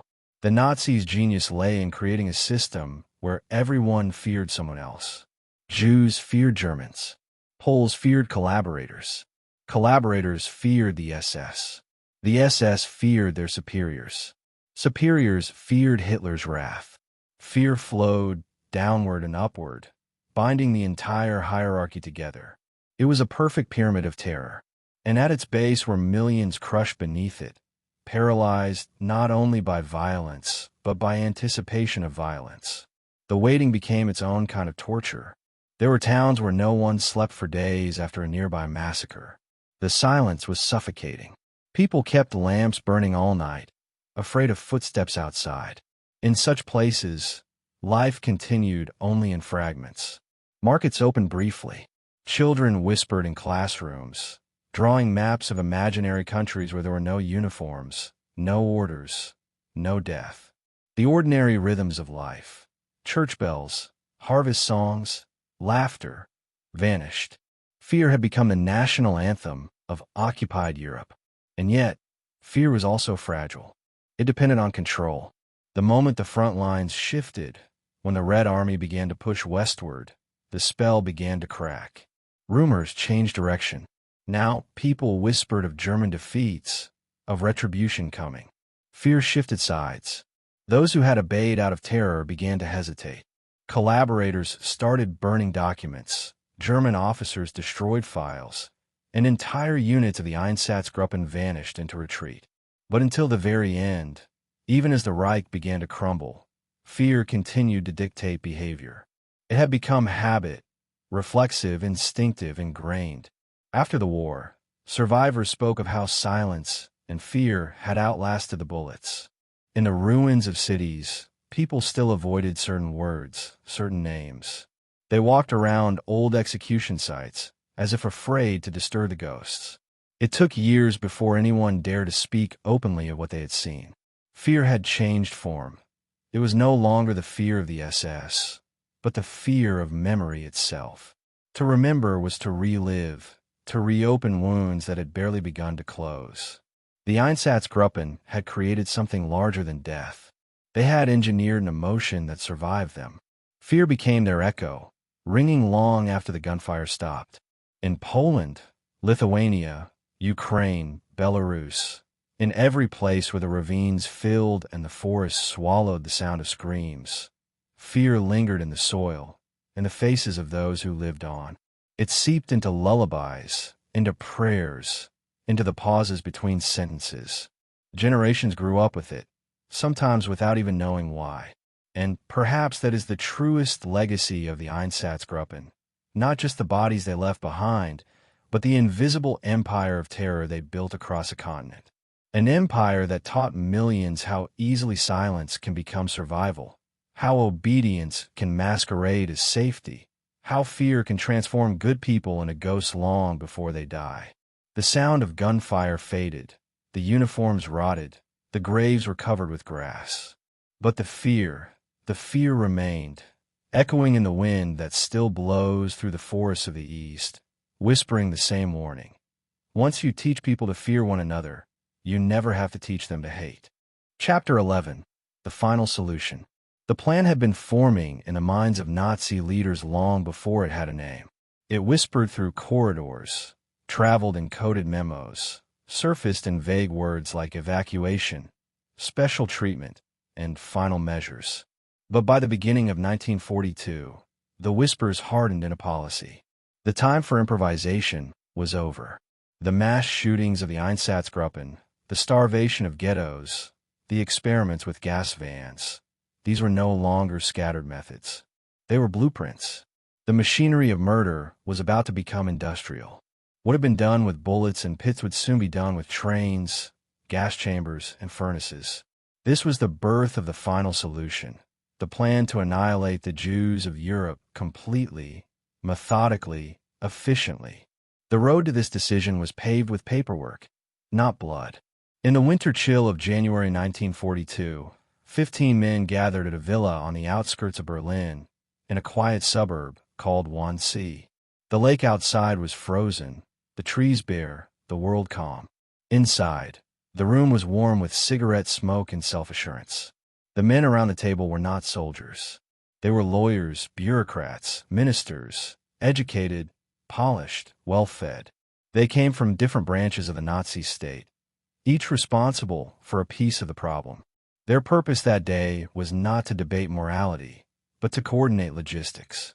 Reinhard Heydrich presided over the meeting. His tone was calm, almost courteous. He explained that the Führer had authorized a comprehensive solution to the Jewish question. Deportations were to be standardized. Killing was to be centralized. The language was sterile, but every man in the room understood its meaning. The minutes of that meeting still exist.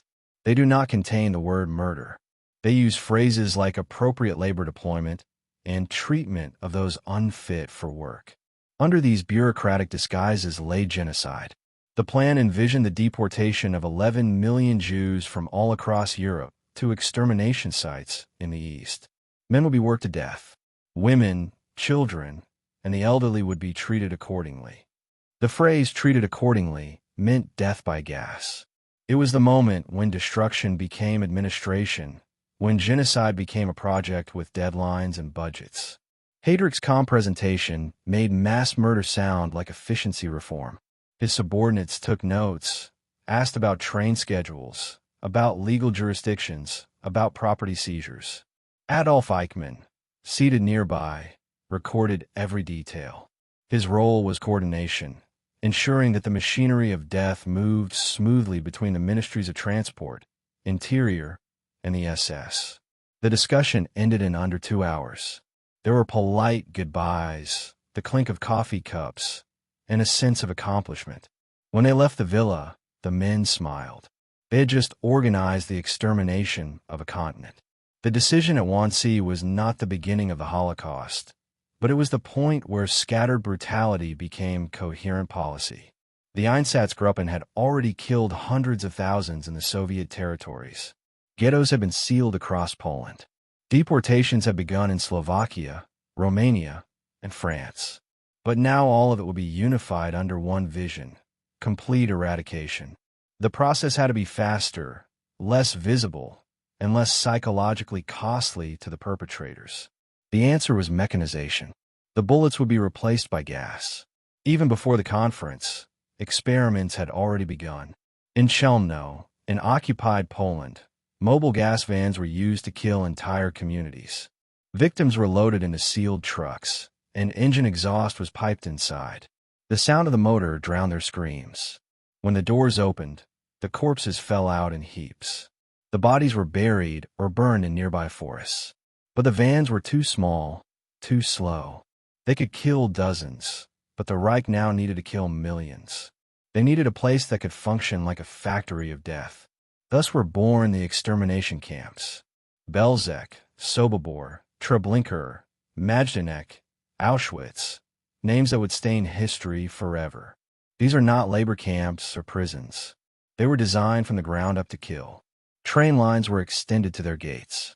Platforms were built for unloading. Gas chambers were disguised as shower rooms. Crematoria were constructed to burn bodies day and night. The architecture of murder became precise, efficient, and horrifyingly impersonal. The final solution had found its home.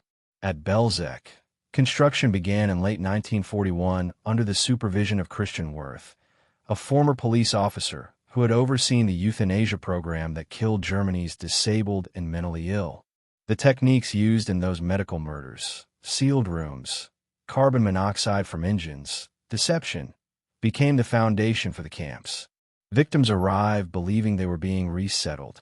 They were told to undress, to tie their shoes together, to remember the number of their hook for easy retrieval. They were led into gas chambers where exhaust engines pumped death through the vents. Within 20 minutes, silence. The next train arrived. The process repeated. Treblinka followed soon after, then Sobibor. The camps were strategically placed near railway junctions to receive deportations from across Europe. Every transport had a manifest, every victim a number. The SS called it processing. A train from Warsaw might bring 5,000 people. Within 2 hours, all would be dead. At Treblinka alone, between July 1942 and August 1943, nearly 800,000 Jews were murdered. The camp staff numbered fewer than 100 Germans, assisted by a few hundred local auxiliaries. The ratio of killers to victims defies imagination. It was death made efficient. Auschwitz, originally built as a concentration camp for Polish prisoners, became the centerpiece of this system. When Rudolf Haas, its commandant, received orders to expand operations, he built new crematoria and gas chambers large enough to kill thousands at once. Zyklon B, a cyanide-based pesticide, replaced engine exhaust. It was cleaner, faster, easier to transport. The victims were told they were going to take showers for delousing. They were herded into chambers, the doors sealed, and the pellets dropped through vents. In minutes, the screams stopped. Sonderkommando prisoners, themselves Jews forced to assist, dragged the bodies out, pulled gold teeth, cut hair, and loaded the corpses into crematoria. The air reeked of burning flesh. Ash drifted over the camp like gray snow. The trains never stopped. From France, from Greece, from the Netherlands, from Hungary, they came day and night. Entire Jewish communities that had existed for centuries vanished in weeks. In Thessaloniki, in Salonika, in Amsterdam, in Paris, people were rounded up under the eyes of neighbors. Some protested, most did not. Fear, indifference, and fatigue dulled the world's conscience. Bureaucracy replaced empathy. Each country under occupation played its part. Police provided lists. Railways provided schedules. Banks managed confiscated wealth. The final solution was not only a German crime. It was a European collaboration. Inside the camps, the efficiency of death created new hierarchies of survival. Prisoners called capos were forced to oversee others, turning victim against victim. Doctors conducted selections on arrival platforms, deciding who would live a few weeks in forced labor and who would die immediately.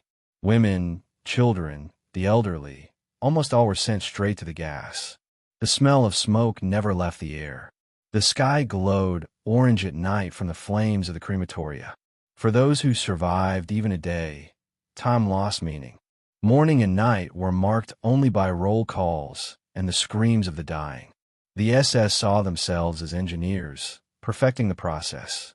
They kept meticulous records, train arrivals, quantities of hair collected, weight of gold extracted from teeth.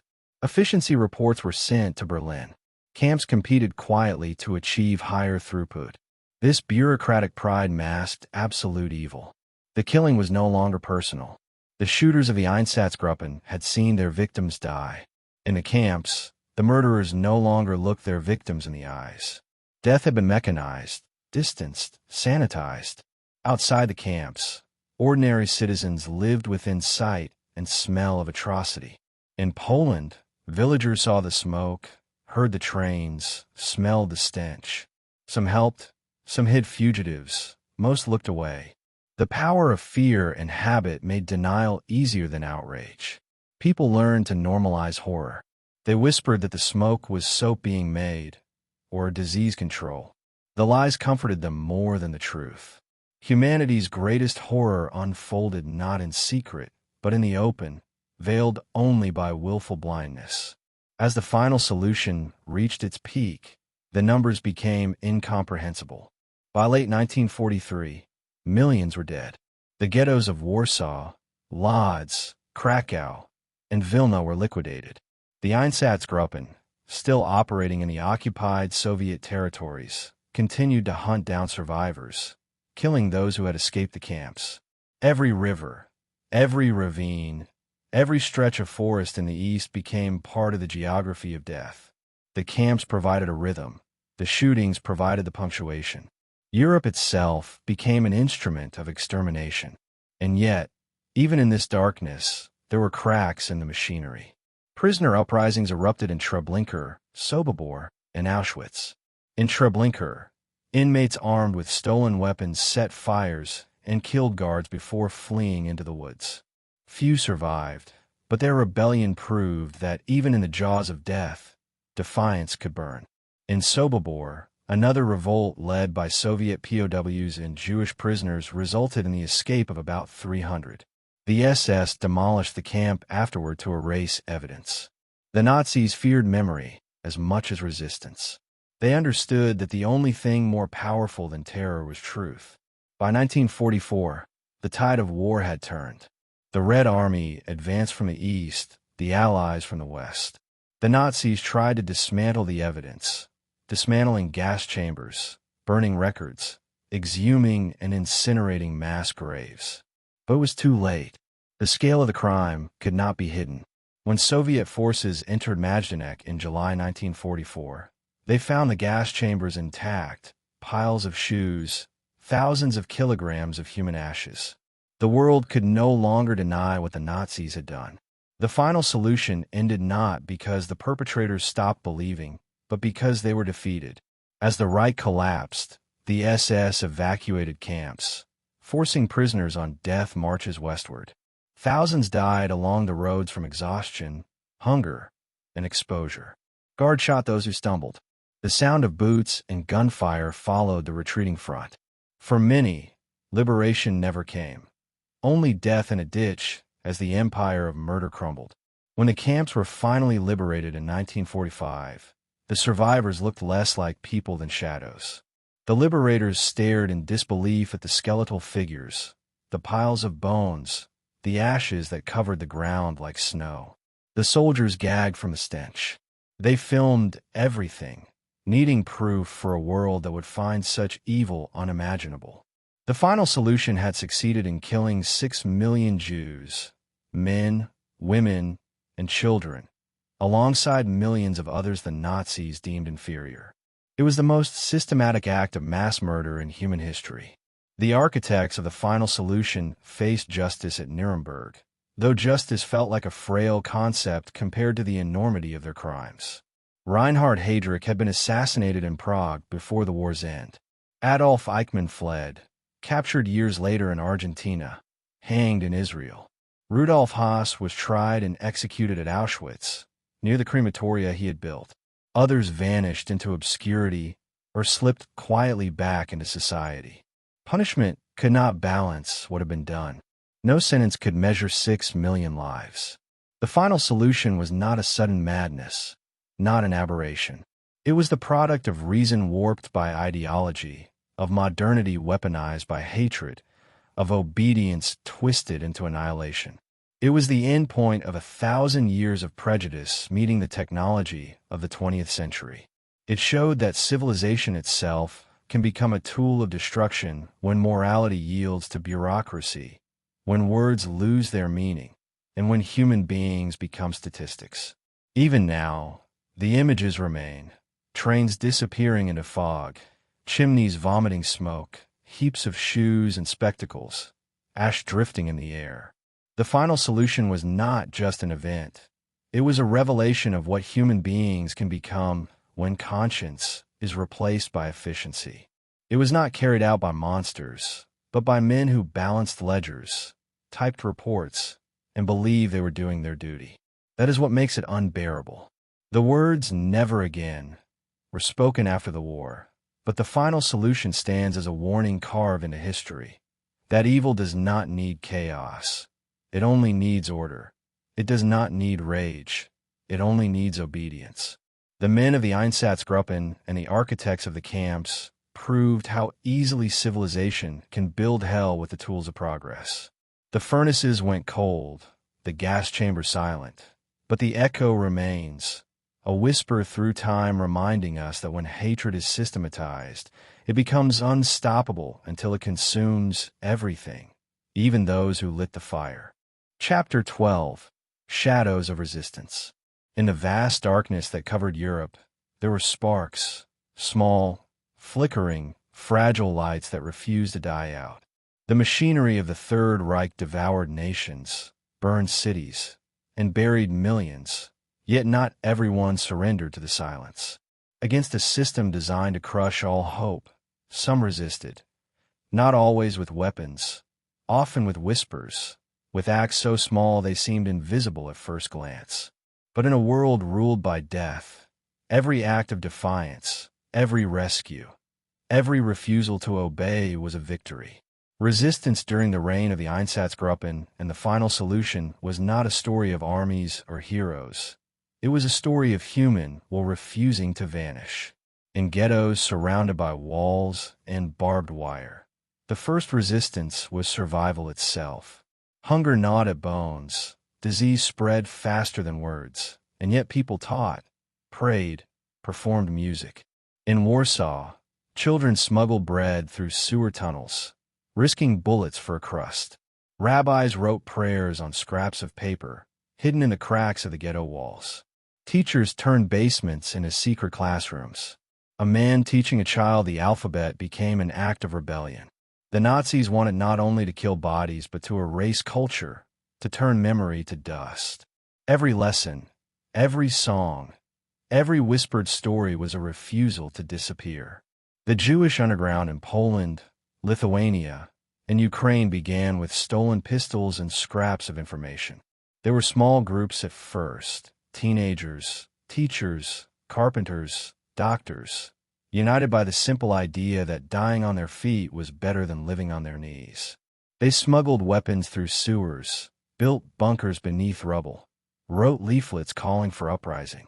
They watched as entire communities were deported, their friends vanishing into the smoke of Treblinka. The knowledge that death was inevitable made their courage incandescent. In 1943, when the Germans came to liquidate the Warsaw Ghetto, the underground fought back. On April 19th, as the SS entered the ghetto expecting quick compliance, gunfire erupted from shattered windows. Molotov cocktails rained down from rooftops. A German tank burst into flames. For the first time, the killers met organized resistance from their victims. The battle raged for nearly a month. The ghetto burned, street by street, house by house. The sky turned black with smoke. Civilians hid in cellars, fighters in bunkers, but they held on, even as the world watched in silence. The Germans responded with overwhelming force, flamethrowers, artillery, suffocation. In the end, almost everyone was killed. Yet the uprising lived on as a scream carved into history. They had no chance of victory, but their defiance shattered the illusion of total control. Outside the ghettos, resistance took many forms.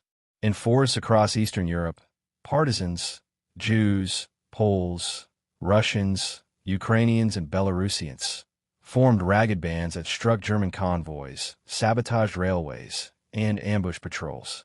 They called themselves the Forest Brothers, the People's Avengers, the Partisan Brigades. Their camps were crude, huts of branches and snow, but they built communities from ashes.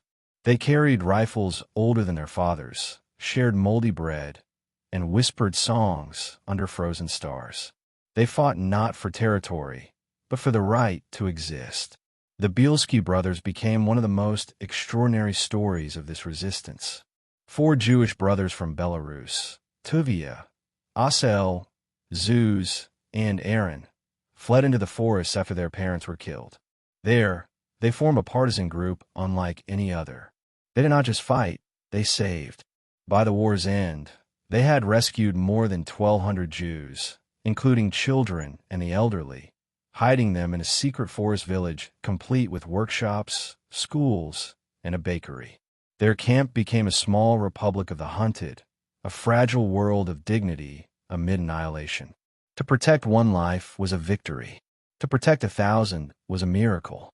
Other partisans fought without weapons of war. Resistance through sabotage, through words, through mercy.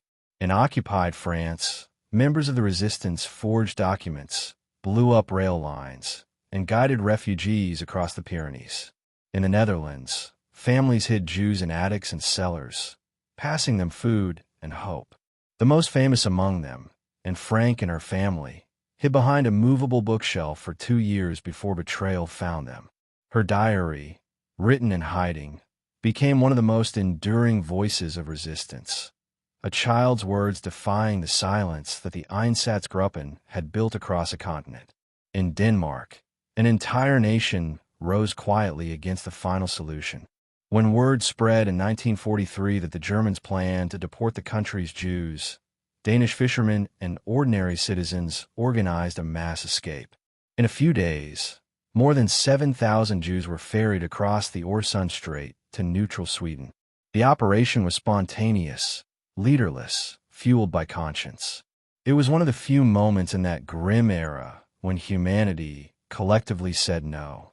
The Danish resistance proved that moral courage could exist not only in individuals, but in nations.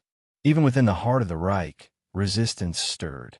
In Germany, small underground movements tried to pierce the veil of propaganda.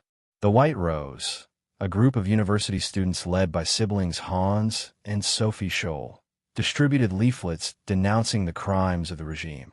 Their words were quiet but sharp. "We will not be silent. We are your bad conscience." They knew they would be caught. When they were arrested, Sophie was 21 years old. Before her execution, she said, "How can we expect righteousness to prevail when there is hardly anyone willing to give himself up individually to a righteous cause?" Her voice was drowned by the guillotine, but her words outlived the Reich. Resistance also grew among the occupied populations, forced into complicity. In Poland, underground networks documented the Holocaust in secret reports. One courier, Jan Karski, disguised himself as a Jewish prisoner and smuggled eyewitness accounts of the Warsaw Ghetto and Belzec to the Allies. He begged Western leaders to intervene, to bomb the railways, to speak out. The response was silence and disbelief. His testimony was too horrific for many to accept. The resistance could fight with courage, but it could not force the world to listen. Within the death camps themselves, rebellion smoldered. At Treblinka, in August 1943, prisoners working in the camp's workshops stole weapons and set the camp ablaze. Many were shot as they fled through the fences, but hundreds escaped into the woods. In Sobibor, a revolt led by Soviet POW Alexander Petrovsky saw prisoners kill several guards and flee. About 300 reached the forest. Even in Auschwitz, in October 1944, a group of Sonderkommando prisoners, those forced to operate the crematoria, blew up one of the crematoriums using gunpowder smuggled by women from the munitions factory. They knew it would mean death. It was the only rebellion they could offer, a final act of defiance against annihilation. Resistance also existed in gestures too quiet for history books. A Polish nurse falsifying vaccination records to spare a Jewish child from deportation. A German railway worker delaying trains by accident. A priest baptizing Jewish babies to give them new identities. A mother sharing her bread in a ghetto, even though she was starving herself. Every small act was a rebellion against a world built on obedience and fear.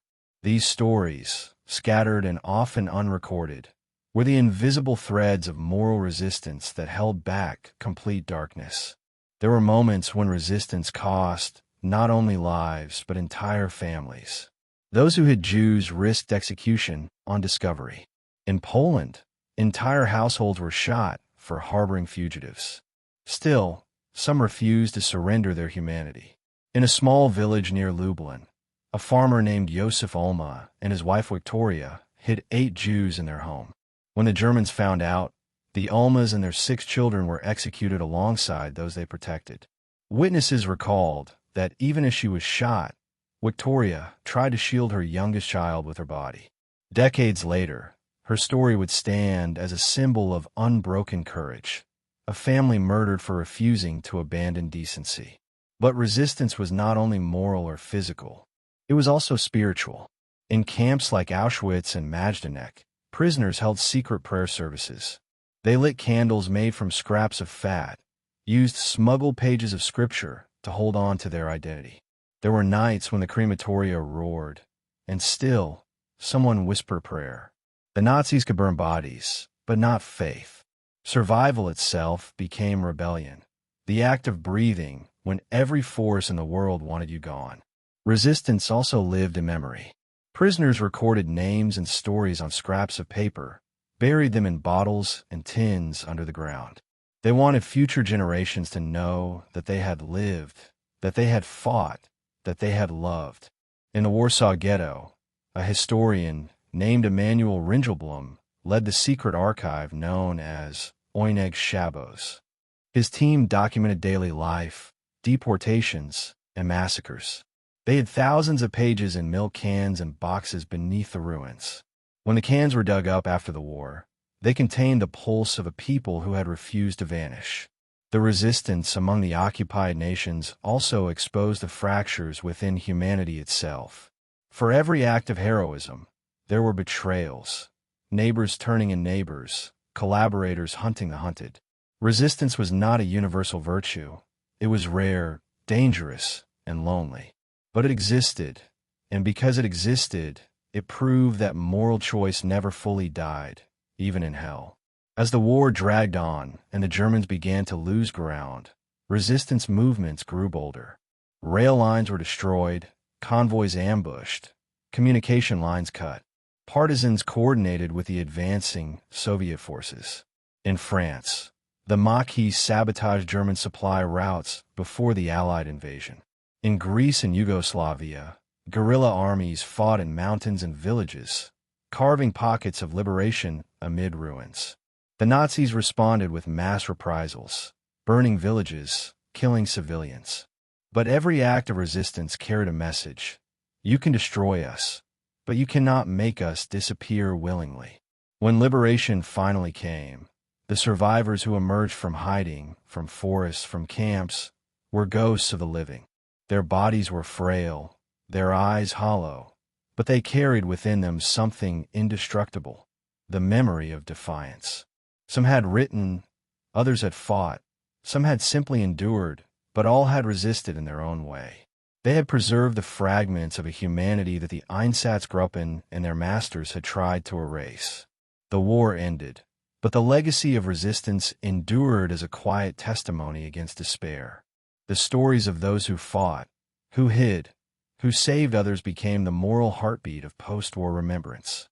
They were reminders that even in an age where cruelty was industrialized, conscience could still survive. Resistance was not about victory. It was about meaning.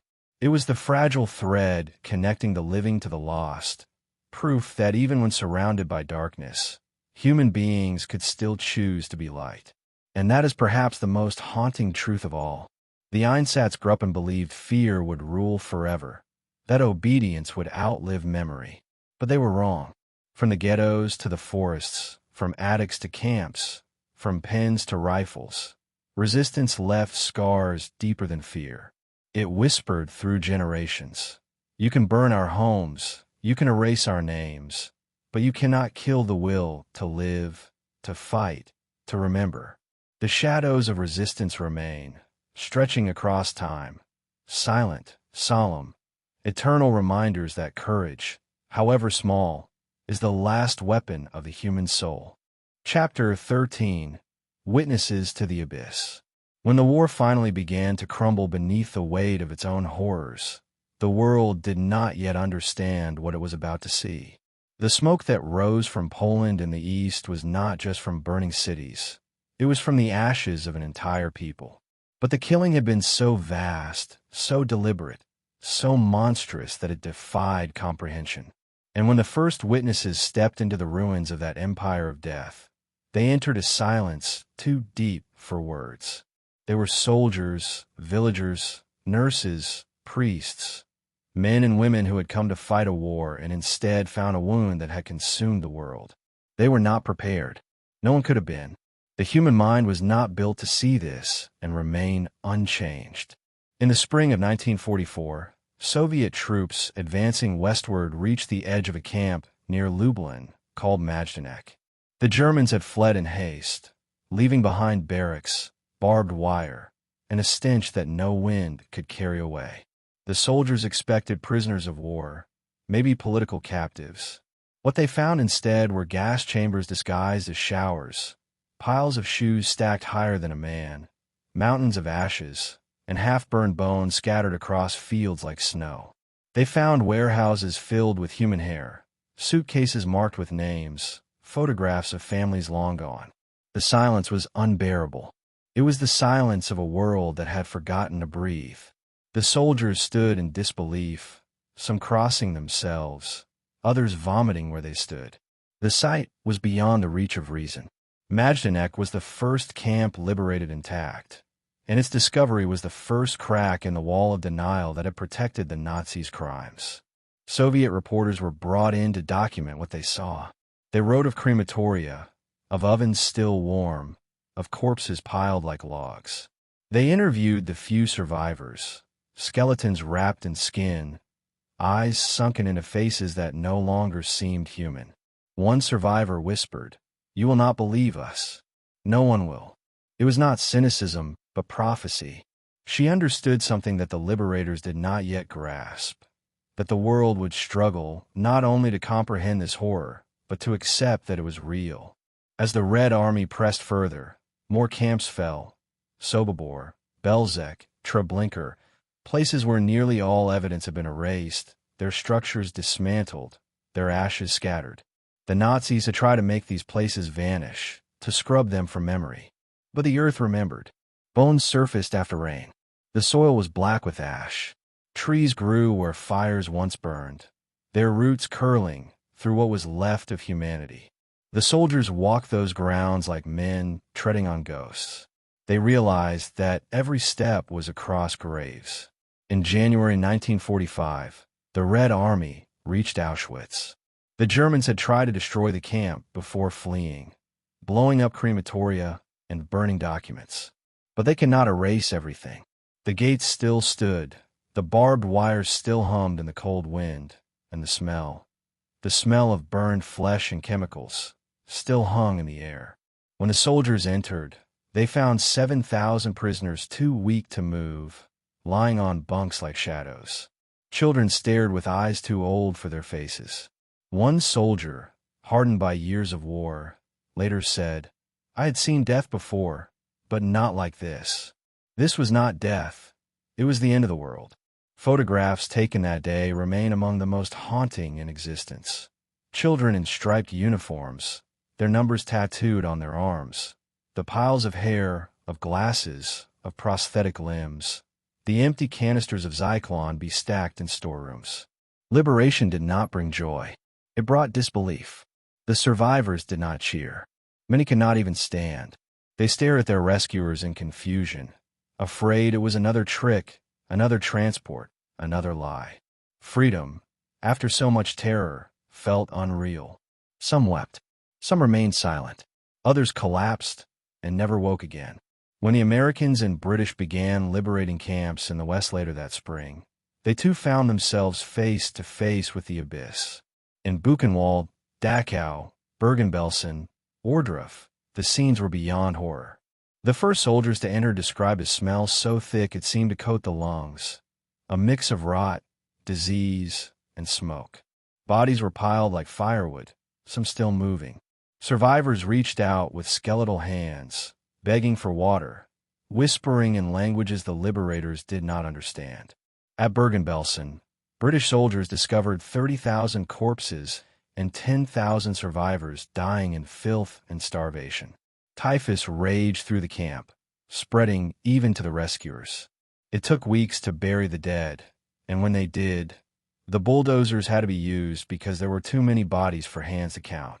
The soldiers were ordered not to look away, though many could not stop shaking for days afterward. Journalists and cameramen followed closely behind. They filmed everything: the barracks, the ovens, the faces. Dwight Eisenhower, commander of the Allied forces, personally visited Ohrdruf. What he saw left him silent. He ordered that every soldier, every reporter, every available witness come see it too. Get all on record, he said. Get the films. Get the witnesses. Because somewhere down the track of history, some bastard will say this never happened. He was right. Those who survived tried to tell their stories, but language failed them. How could words describe what had no precedent? A woman from Auschwitz said, "When I try to explain, people look at me as if I'm speaking from another planet." Another survivor said, "We were not living. We were existing in the kingdom of ash." For them, liberation did not mean peace. It meant waking from a nightmare into a world that could never understand what they had seen. The Allied authorities soon began compiling evidence. They collected documents, photographs, testimonies, even the ashes from crematoria. The magnitude of the crimes required proof, because no single human mind could hold it. In May 1945, as Germany surrendered, investigators entered abandoned offices of the SS and found meticulous records, train schedules, deportation lists, execution reports signed and stamped. The bureaucratic precision of murder lay exposed. The numbers were overwhelming. 6 million Jews, millions of others, Roma, prisoners of war, political dissidents, systematically erased. The war had not merely been fought on battlefields. It had been waged in ledgers and railway timetables. In the months after liberation, the survivors faced another kind of torment, the question of how to live again. Most had lost everyone, everything. Their homes were gone, their families gone, their towns reduced to ash. In displaced persons camps across Europe, they gathered like fragments of a broken world. Some searched desperately for relatives, scanning lists on bulletin boards, hoping to see a familiar name. Most found none. There were weddings held in ruins, babies born in barracks, songs sung in whispers. They were alive, but haunted. Every sound reminded them of loss: the bark of a dog, the hiss of a train, the slam of a door. Many could not sleep without nightmares. Some could not eat without guilt. Survival itself felt like betrayal. The liberators, too, carried the burden. Soldiers who entered the camps often spoke of never being the same again. They could not reconcile the world they had grown up in, the world of rules, faith, and civilization, with what they had seen. One American wrote to his wife, "I thought I had seen everything war could do. I was wrong. What I saw today was evil so complete it defies God." Another said he could never again trust in humanity after seeing how calmly the perpetrators had lived beside their crimes. In the following years, the world tried to comprehend. The Nuremberg trials began in November 1945. 22 major Nazi officials were charged with crimes against humanity. For the first time in history, men were put on trial not for what they did to other nations, but for what they did to humanity itself. Witnesses took the stand, their voices trembling, describing the gas chambers, the shootings, the starvation. Films from the camps were shown in court. The defendants looked away.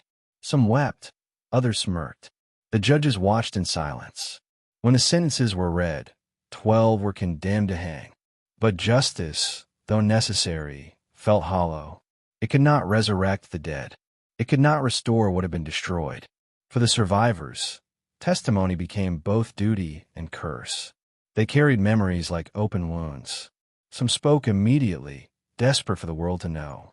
Others remained silent for decades, unable to relive the pain. Those who did speak often found disbelief or apathy waiting.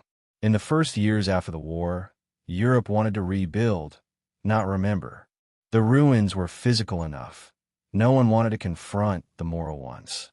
But the witnesses kept speaking. They wrote books, gave lectures, built museums.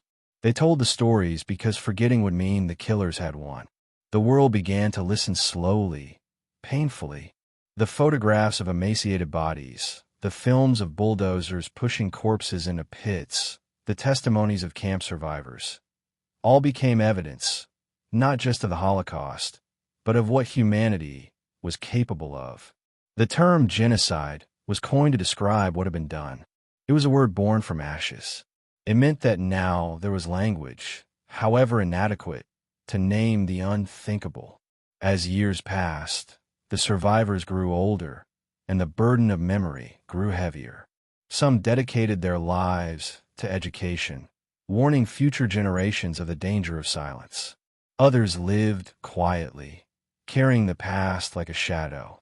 Many never stopped dreaming of those who had not survived, the faces of mothers, fathers, children, friends. Memory became their resistance, their final act of defiance against oblivion. And yet, even with evidence laid bare, denial crept into history's corners. There were those who claimed the numbers were exaggerated, who said the gas chambers were propaganda, who called the witnesses liars. They appeared sooner than anyone expected, proving that truth itself was fragile. The witnesses understood this better than anyone. That was why they spoke, even when it tore them apart to do so. They knew that the human tendency to forget was as dangerous as the capacity to kill. In the decades that followed, memorials rose across the world. Museums displayed the shoes, the hair, the suitcases, the photographs. The gates of Auschwitz were preserved, their iron words, Arbeit mocked free, standing as a mockery of every lie told to the condemned. Schoolchildren were brought to see them, to walk through the barracks, to stand in silence by the crematoria. Some cried, others stared, unable to process it. But the point was not understanding, it was remembrance. The witnesses to the abyss gave humanity one final warning. Though what happened once can happen again. They spoke of how easily cruelty becomes routine, how quickly indifference becomes complicity, how silence becomes permission. Their stories were not about the past, but about the fragile present, about the thin line that separates civilization from barbarism. They reminded the world that evil does not come roaring. It comes whispering, wearing uniforms, carrying documents, calling itself duty. And so, even as time distances us from the war, their voices still echo. In classrooms, in books, in memorials, in the eyes of the last survivors. They are the living conscience of history. They are proof that even after descending into the deepest night, humanity still has witnesses, people who looked into the abyss and chose to tell the world what they saw. Because if memory fades, if the witnesses vanish unheard, then the past becomes fertile ground again for hatred, for denial, for the next abyss waiting to open. And perhaps that is the final lesson of their story. That bearing witness is not just about remembering what was done, but about protecting what remains of our humanity. The war ended. The fires went out. But the witnesses stayed, standing on the edge of what once was hell, holding their fragile truth in trembling hands, and whispering to all who would listen, This happened. We saw it. Never forget. Chapter 14. The Hunt for Justice. When the guns fell silent in 1945, Europe was a graveyard. The war had ended, but peace fell hollow. Cities lay in ruins, families scattered, millions displaced. Yet amid the rubble, one haunting question echoed across the continent. How could anyone bring justice to crime so vast, so deliberate, so unimaginable? How do you punish the murder of millions when the perpetrators are everywhere and the victims are ash? Justice after the Holocaust was never going to be simple, because what had happened was beyond law, beyond morality, beyond comprehension. And still some tried. In the immediate aftermath of the war, Allied soldiers rounded up German officials, soldiers, and camp personnel. Some were caught in uniform. Others tried to vanish into the tide of refugees. Many traded their SS insignia for farmers' clothes or priestly robes, hoping anonymity would save them. The Americans and British filled makeshift prisons with thousands of suspects. The Soviets did the same, often executing those they captured without trial. Europe had become a continent of ghosts and criminals, and sometimes it was hard to tell which was which. But the Allies knew that vengeance alone would not be enough. The crimes committed under the Nazi banner had not been the work of a few deranged individuals. They had been a system. To restore meaning to the law, there had to be a reckoning. And so, in November 1945, in the German city of Nuremberg, a place once filled with Nazi rallies and banners, the first International War Crimes Tribunal in history began. The Nuremberg trials were held in a courtroom that still smelled of smoke from bombings. Inside sat 22 of the highest-ranking, surviving Nazi leaders. Among them were Hermann Göring, once Hitler's second-in-command, Joachim von Ribbentrop, the foreign minister, Wilhelm Keitel, head of the armed forces, Alfred Rosenberg, the party ideologue. The empty seats in the dock were as haunting as the filled ones. Hitler, Himmler, and Goebbels were already dead by suicide. Their absence hung in the air like unfinished business. The prosecutors came from four nations: the United States, Britain, France, and the Soviet Union. Their mission was unprecedented: to prove that what the Nazis had done was not merely war, but a crime against humanity itself. The courtroom was a theater of history, filled with translators, guards, and reporters from every corner of the world. The defendants sat in silence, some defiant, some broken, others unreadable. Göring smirked, Ribbentrop wept, Hess stared blankly into space. They were men who had once commanded armies and nations, now reduced to prisoners waiting for judgment. When the prosecutors presented the evidence, it was not rhetoric that condemned the accused, it was documentation. The Nazis had recorded everything: train schedules to the camps, reports of mass executions, minutes from meetings where extermination was discussed as policy. The German obsession with order had created its own undoing. Every signature, every stamp, every typed page was a weapon in the courtroom. The films shot by Allied soldiers at the liberated camps were shown to the judges. The lights dimmed. The reels began to spin. On the screen appeared scenes from Belsen, Buchenwald, Dachau, images of bodies piled in ditches, children staring with hollow eyes, skeletal survivors too weak to stand. The courtroom fell silent. Even the defendants averted their gaze. One interpreter later said that when the lights came back on, no one could speak for several minutes. Justice, for the first time, had a face, gaunt, starving, and staring back at those who had condemned it. Witnesses took the stand. Survivors from camps, forced laborers, and resistance members described what they had seen. Their voices were quiet, trembling, but their words struck harder than any weapon. One man spoke of watching his wife and children sent to the gas chambers. Another described digging graves for thousands before escaping into the forest.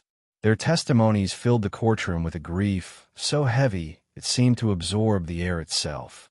The defense argued obedience. They claimed they were merely following orders, bound by duty to the Führer. It was a defense as old as war itself. But the prosecutors tore it apart. Obedience, they argued, does not absolve murder. Duty does not erase morality. A man still chooses, and choice carries consequence. The phrase crimes against humanity entered international law that year. It was born not in philosophy, but in blood. After nearly a year, the verdicts were read. 12 were sentenced to death by hanging, including Göring, who cheated the noose by swallowing poison the night before his execution. 7 were imprisoned for life. 3 were acquitted.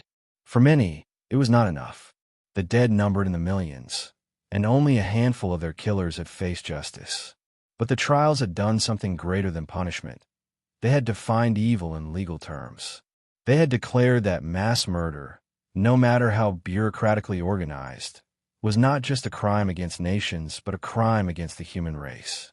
Nuremberg was not the end. It was only the beginning. Across Europe, other tribunals were held. In Poland, the trial of Rudolf Höss, the commandant of Auschwitz, drew attention worldwide.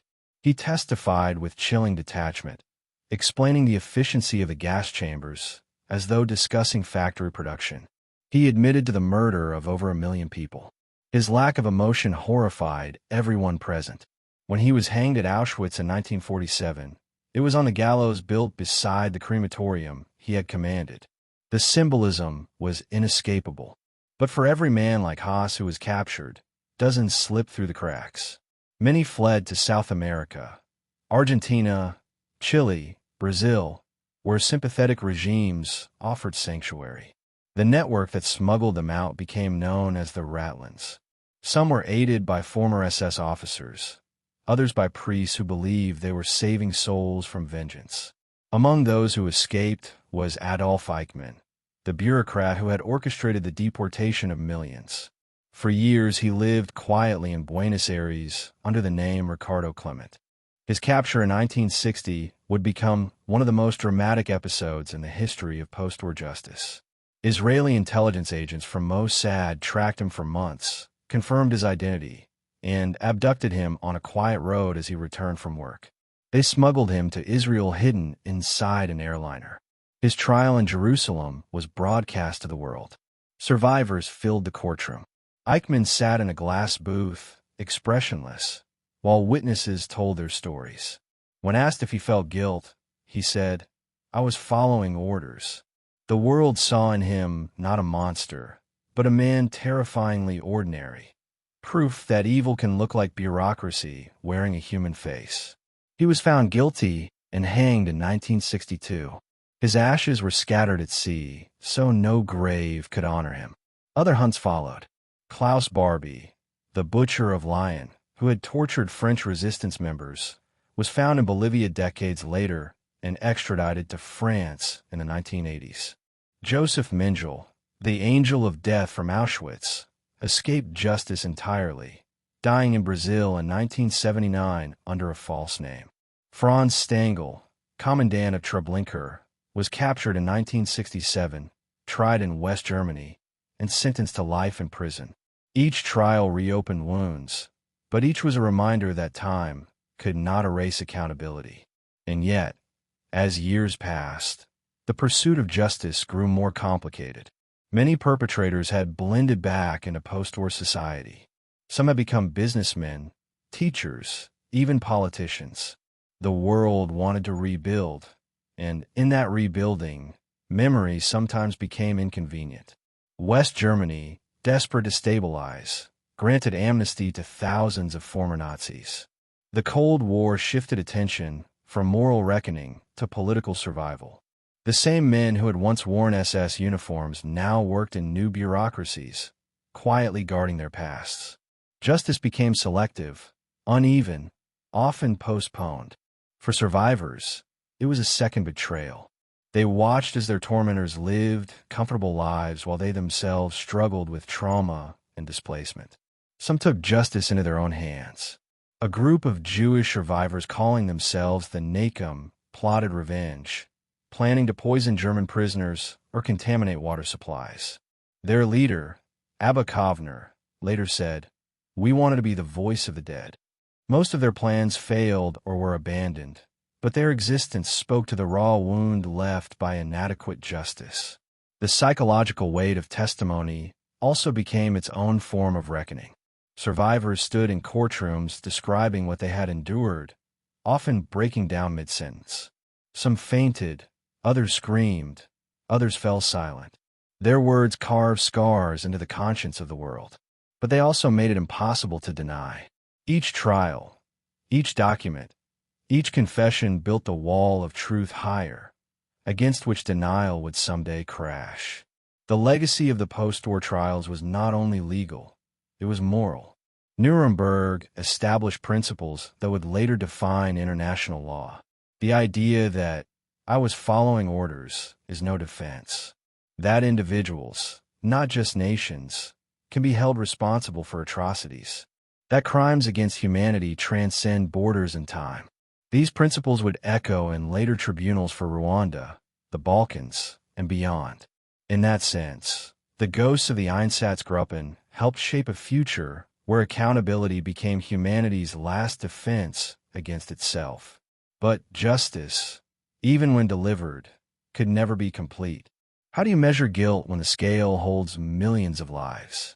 How do you sentence a man for killing a child when that child represents an entire people? For many survivors, justice meant acknowledgement, not punishment. It meant the world saying, "We see you. We believe you." That validation was often delayed, but when it came, it mattered more than any noose. Decades later, a new generation took up the pursuit. German prosecutors in the 2000s reopened cases, charging aging guards in their 90s. The argument shifted.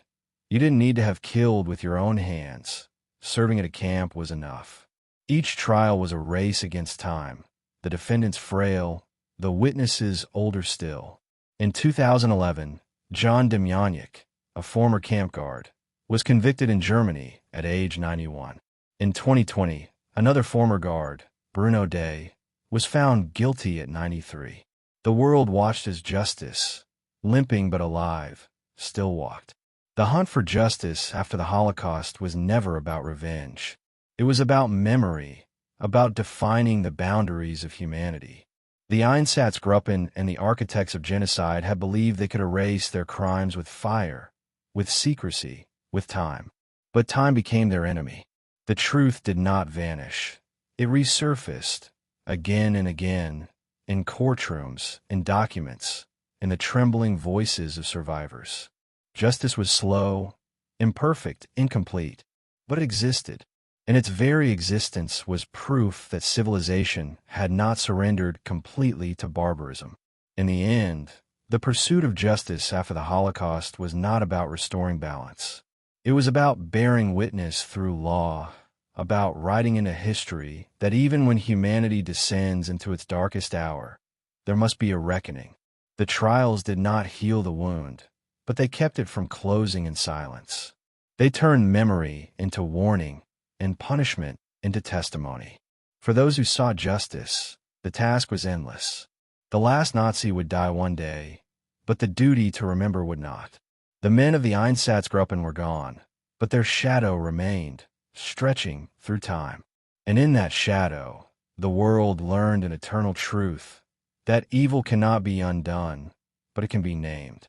And naming it, holding it to account, is the closest thing humanity will ever have to redemption. Chapter 15, Silence and Denial. When the war ended, the world did not erupt into clarity. There were no clean divisions between guilt and innocence, truth and lies, memory and forgetting. Instead, there was silence, a thick, uneasy silence that stretched across continents. It hung in the air like smoke after a fire, the kind that seeps into walls and lingers long after the flames are gone. The guns were quiet, the camps were empty, but the world was still struggling to face what it had become. And so, as survivors tried to speak, most people tried not to listen. Silence became the next chapter of the Holocaust, the quiet, collective refusal to look too closely at what had just happened. In the first years after 1945, Europe was exhausted. Cities were rubble, millions were displaced, food was scarce, and the map of nations had been redrawn in blood. People wanted to rebuild, to forget, to start over. The survivors who staggered back from camps and hiding places were ghosts among the living, often met not with compassion but suspicion. In Poland and Ukraine, Jews who returned to their towns found strangers living in their homes, wearing their clothes, using their furniture. When they asked for their property back, they were beaten or chased away. In Kielce, in July 1946, a rumor that Jews were kidnapping children sparked a pogrom that killed 42 survivors, people who had lived through the Nazis only to die in the ruins of their homeland. It was a sign that hatred had survived the war too. In Germany, denial took another form.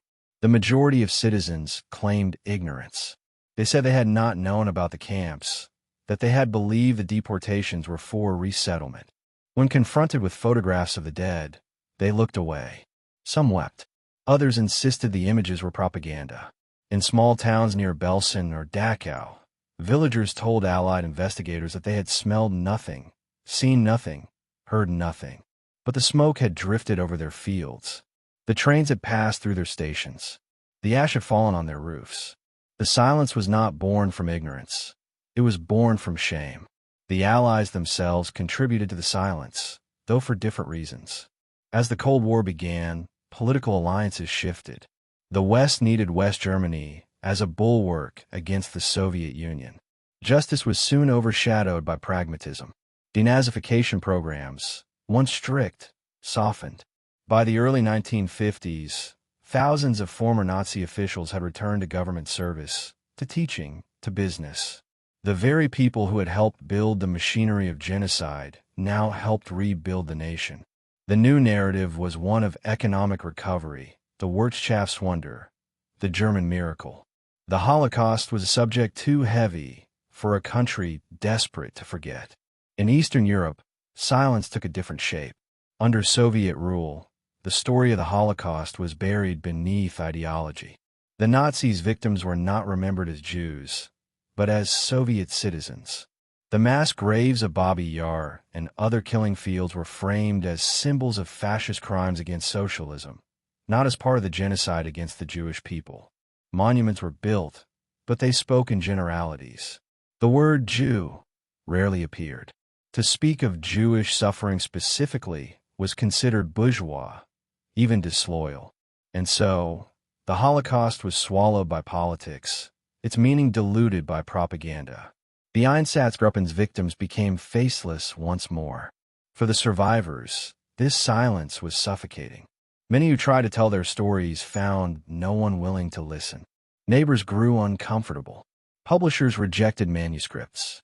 Governments focused on rebuilding economies and managing refugees, not recording trauma. Survivors in displaced persons camps gathered in small circles, telling each other their stories because the world outside didn't care to hear. They wrote diaries, letters, memoirs, some in Yiddish, some in Polish, some in German, many of which would remain unread for decades. The pain was too recent, the scale too vast, the words too inadequate. Silence, in those years, was not just external. It lived inside people. Survivors often could not bring themselves to talk, even to their families. Parents shielded their children from the memories that haunted them. They built new lives in Israel, in America, in Australia, carrying invisible luggage packed with ghosts.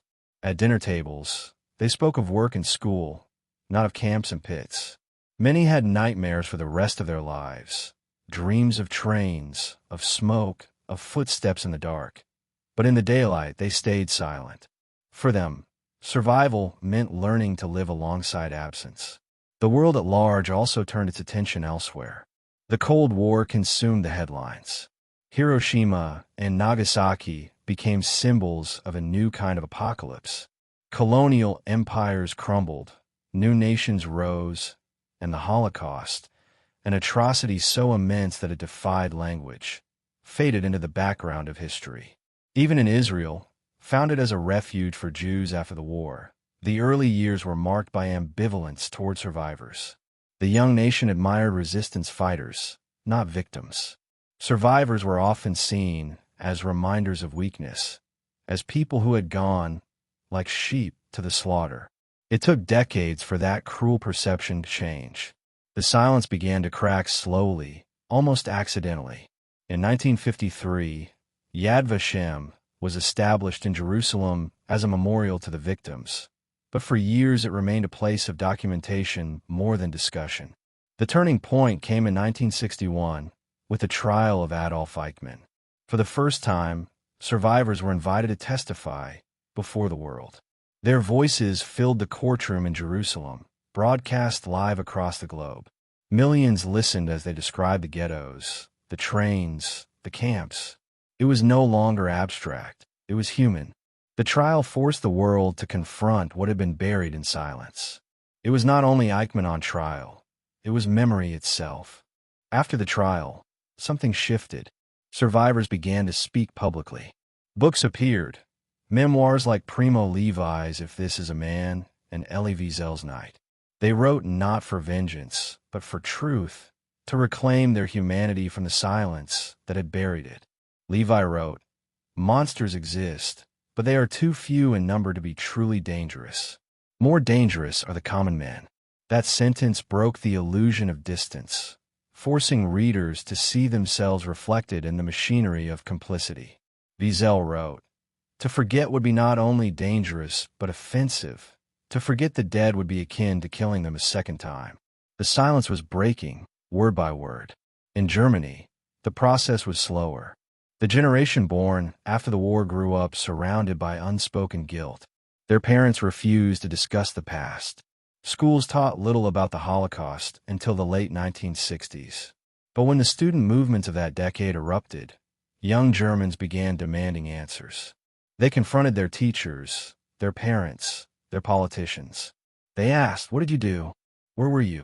The silence that had once been a shield became a wound that would not heal. The first documentaries aired.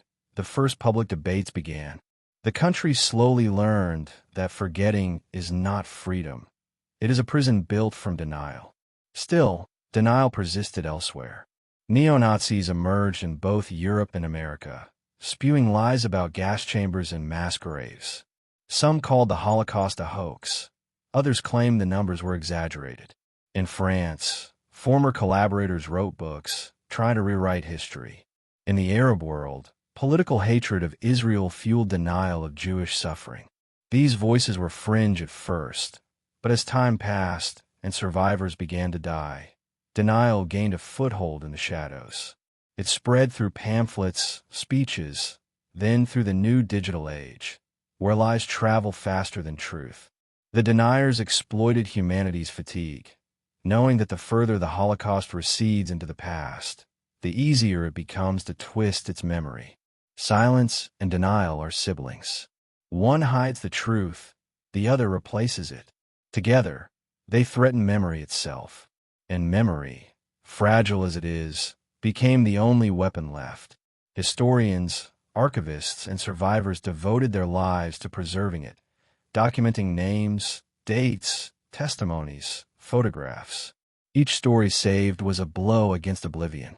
Institutions like Yad Vashem, the U.S. Holocaust Memorial Museum, and countless smaller centers across the world became sanctuaries of truth. They stood not only as reminders of what happened, but as warnings of what could happen again. In the decades that followed, silence began to break in another way, through art. Films like Night and Fog, Schindler's List, and Shoah forced audiences to face images they had long avoided. Music composed in the camps resurfaced. Poetry written in hiding was published. Theater and novels explored the human soul behind the statistics. Art reached where history books could not. It spoke the language of emotion, the one thing denial could not imitate. It gave faces back to the faceless. But even as the truth was told, the silence never fully died. In small towns across Europe, there were still people who preferred not to remember which houses once belonged to Jews, which fields covered mass graves. Some memorials were neglected, others vandalized. The passage of time, while softening the edges of pain, also threatened to blur the truth. The last witnesses are now old.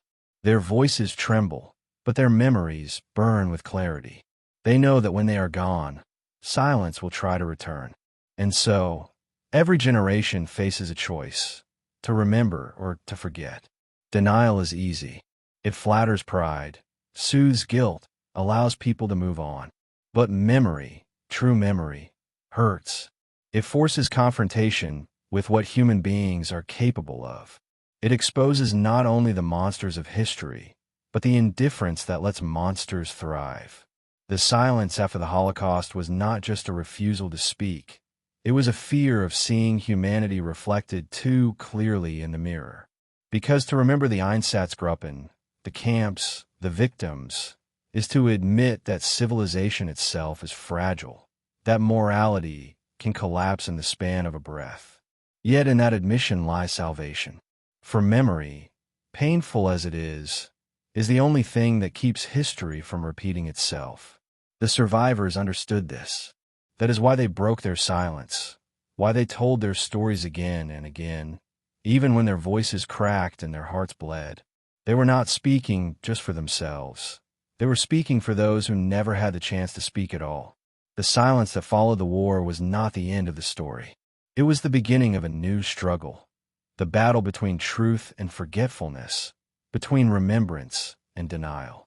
It is a battle that continues today, in classrooms, in politics, in every place where facts are twisted and the dead are mocked by lies.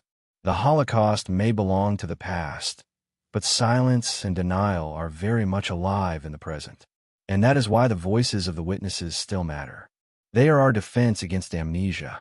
Because the silence that followed the Holocaust was not peaceful, it was dangerous. It taught the world that forgetting is easier than justice, that denial is simpler than empathy. And yet, even in that silence, the truth endured. It waited in the words of the survivors, in the ashes of the camps, in the names etched on memorials. It waited for those willing to listen, and now it waits for us. The echo of that silence still reaches across generations. It asks a question that has no easy answer. Will we remember? Will we tell the truth when the witnesses are gone? Or will we, too, let silence win? The choice belongs to the living, but the dead are still watching. They rest beneath the soil of Europe, beneath the ashes of the camps, beneath the weight of our history, whispering the same warning in every tongue. Never forget. Never again. Chapter 16. The Memory of Evil. The war had ended 8 decades ago, but its ghosts still wander through the ruins of memory. They live in the names carved into stone, in the photographs of eyes staring from another century, in the silence that falls whenever the word Holocaust is spoken. History records the Einsatzgruppen and their crimes in documents, testimonies, and archives, but memory carries them in a different way, in whispers, in nightmares, in the uneasy realization that the same human hands that built schools and cathedrals also built gas chambers and dug mass graves. The story of the Holocaust did not end with the liberation of the camps or the hanging of its architects. Its final chapter is still being written in classrooms, museums, and hearts. The memory of evil, fragile and heavy, remains humanity's unfinished sentence. In the years that followed the trials and the slow breaking of silence, a strange kind of transformation took place. The Holocaust moved from being a collection of facts, dates, numbers, and atrocities, to becoming a moral landscape, a mirror in which the world saw both its own darkness and its capacity for light. Survivors grew old, and their voices trembled, but they kept speaking. They traveled from city to city, from schools to parliaments, telling what they had seen because they knew that forgetting is the first step toward repetition. They spoke not to inspire guilt, but to awaken vigilance.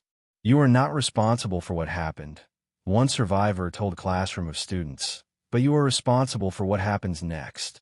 As decades passed, museums rose where camps once stood. Auschwitz, Majdanek, Treblinka, places of death turned into sanctuaries of remembrance. Visitors walk through the barracks, past the piles of shoes, the suitcases, the mountains of hair. They hear the crunch of gravel underfoot, the rustle of the wind through barbed wire, the echo of a guide's voice explaining how the machinery of annihilation worked. And then, at some point, silence.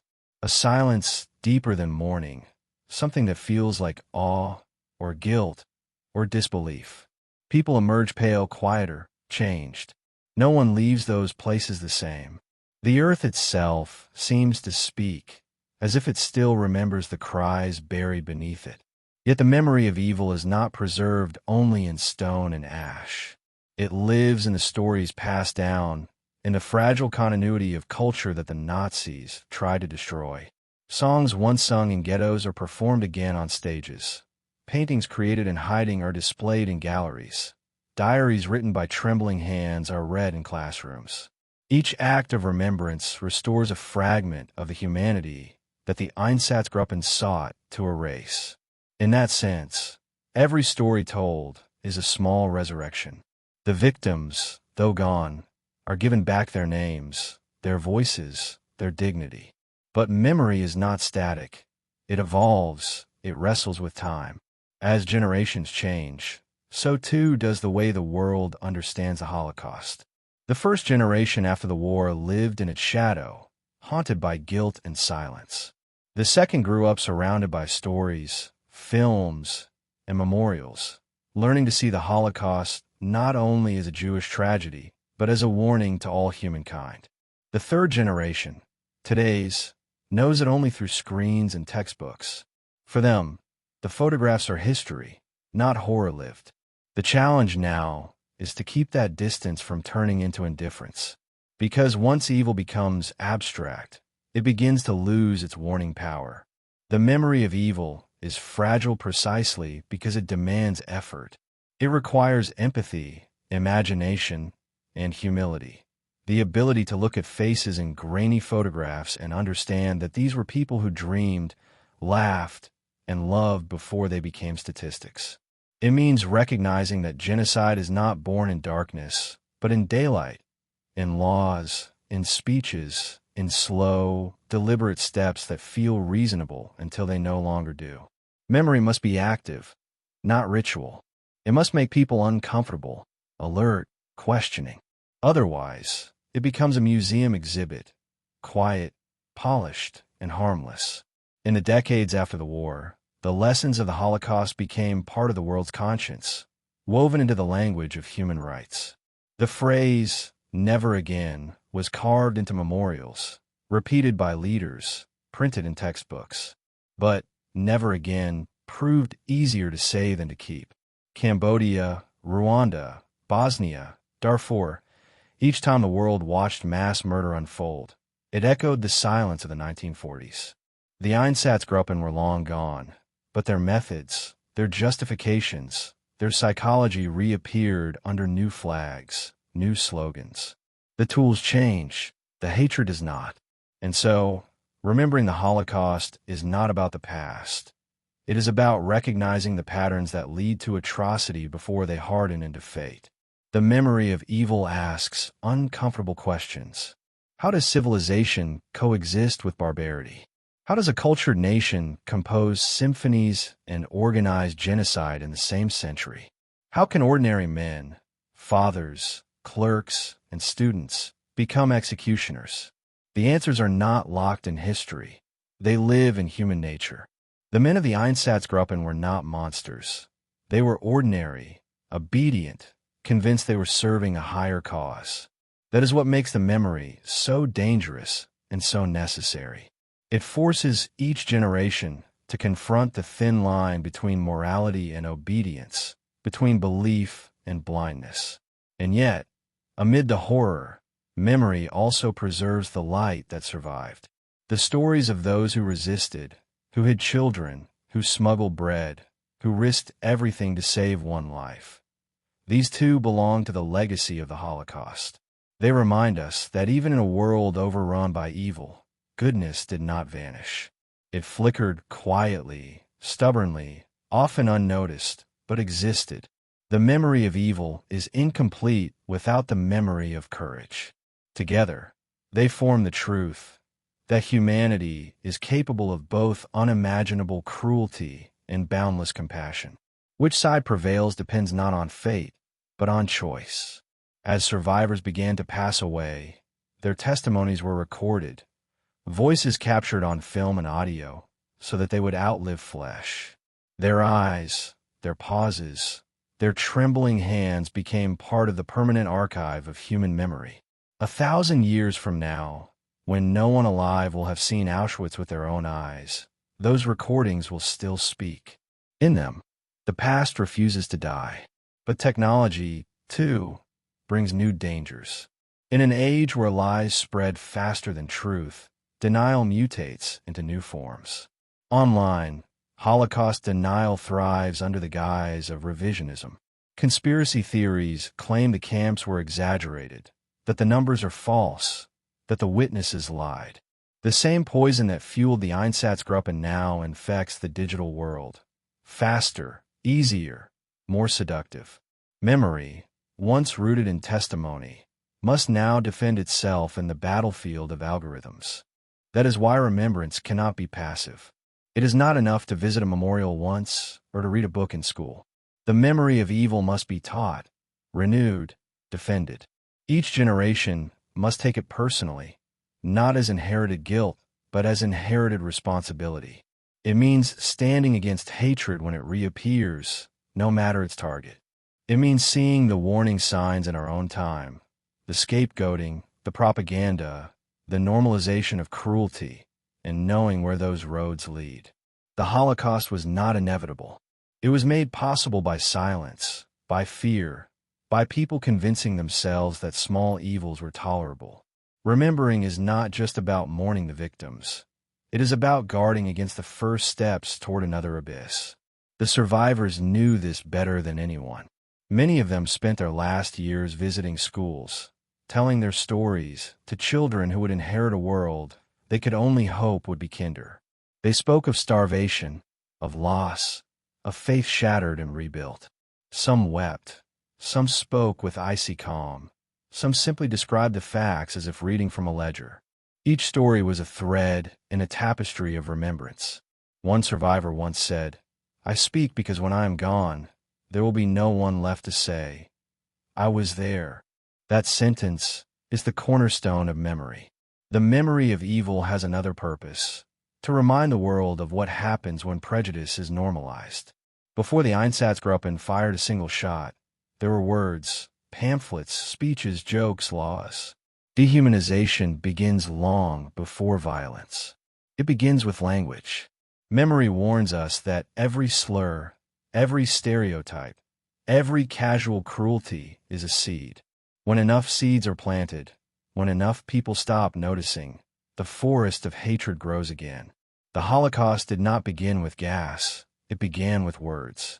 In our century, those words echo again, often in subtler tones. Nationalism rises, minorities are scapegoated, truth is questioned, empathy mocked. The lessons of the Holocaust are invoked, but rarely understood. Commemoration becomes ceremony, stripped of urgency. Yet the danger has never left. The Einsatzgruppen were not creatures of the past. They were humans in uniforms, armed with orders and certainty. The same elements exist today, waiting only for the right moment to assemble again. That is why remembering the Holocaust is not about guilt. It is about survival. As time moves forward, memory becomes the last witness. The sites of killing decay, the voices grow faint, the artifacts crumble. What remains is the story we choose to tell. In some ways, the memory of evil is a test, not of the past, but of the present. Will humanity remember not just the horror, but the warning? Will we teach not just what happened, but why it happened? Because without the why, history becomes spectacle, a tragedy admired from a distance rather than understood as a threat. The Holocaust stripped away illusions about human nature, revealing the capacity for cruelty hidden in bureaucracy, obedience, and ideology. But it also revealed something else. That memory itself is an act of resistance. Every time a teacher explains the Einsatzgruppen to a class, every time a child lays a stone on a grave, every time a film or book tells the story again, it defies the final victory the Nazis sought, oblivion. They wanted a world that would forget. Memory is the answer that says, "We will not." The survivors are almost gone now. Their numbers dwindle each year. Their voices softer, their faces lined with time. Soon, Their memories will belong entirely to history. But history is not alive unless it is cared for. The question that haunts our age is not whether we remember, but how. Will remembrance become ritual without meaning? Or will it remain a living moral compass? The memory of evil is not meant to paralyze. It is meant to awaken. It asks us to look at our own world and see the echoes, the refugees fleeing war, the hate speech normalized online, the minorities demonized for votes, and recognize them for what they are, warnings written in the language of history. There is a saying among survivors: when you stand at Auschwitz, you hear two voices, one of death, one of life. The first whispers of what was done. The second demands that you do something with that knowledge. The memory of evil is not only about grief, it is about responsibility. It demands that humanity never again hide behind ignorance or obedience. It demands that every generation rebuilds the moral wall that the 20th century allowed to crumble. The memory of the Einsatzgruppen, of the victims they hunted, of the world that watched, is not confined to museums or anniversaries. It lives wherever someone chooses decency over hate, truth over denial, courage over silence. That is how memory survives, not in monuments, but in choices. And perhaps that is the final message of this story. Evil is never fully gone. It waits in the cracks of history, patient and familiar. But so does memory. It endures, fragile yet unyielding, a flame passed from trembling hand to trembling hand. As long as someone remembers, the dead are not truly lost, and the future is not doomed to repeat the past. The memory of evil is not a weight. It is a warning, a mirror, and a vow whispered across generations. We remember. We bear witness. We will not let it happen again.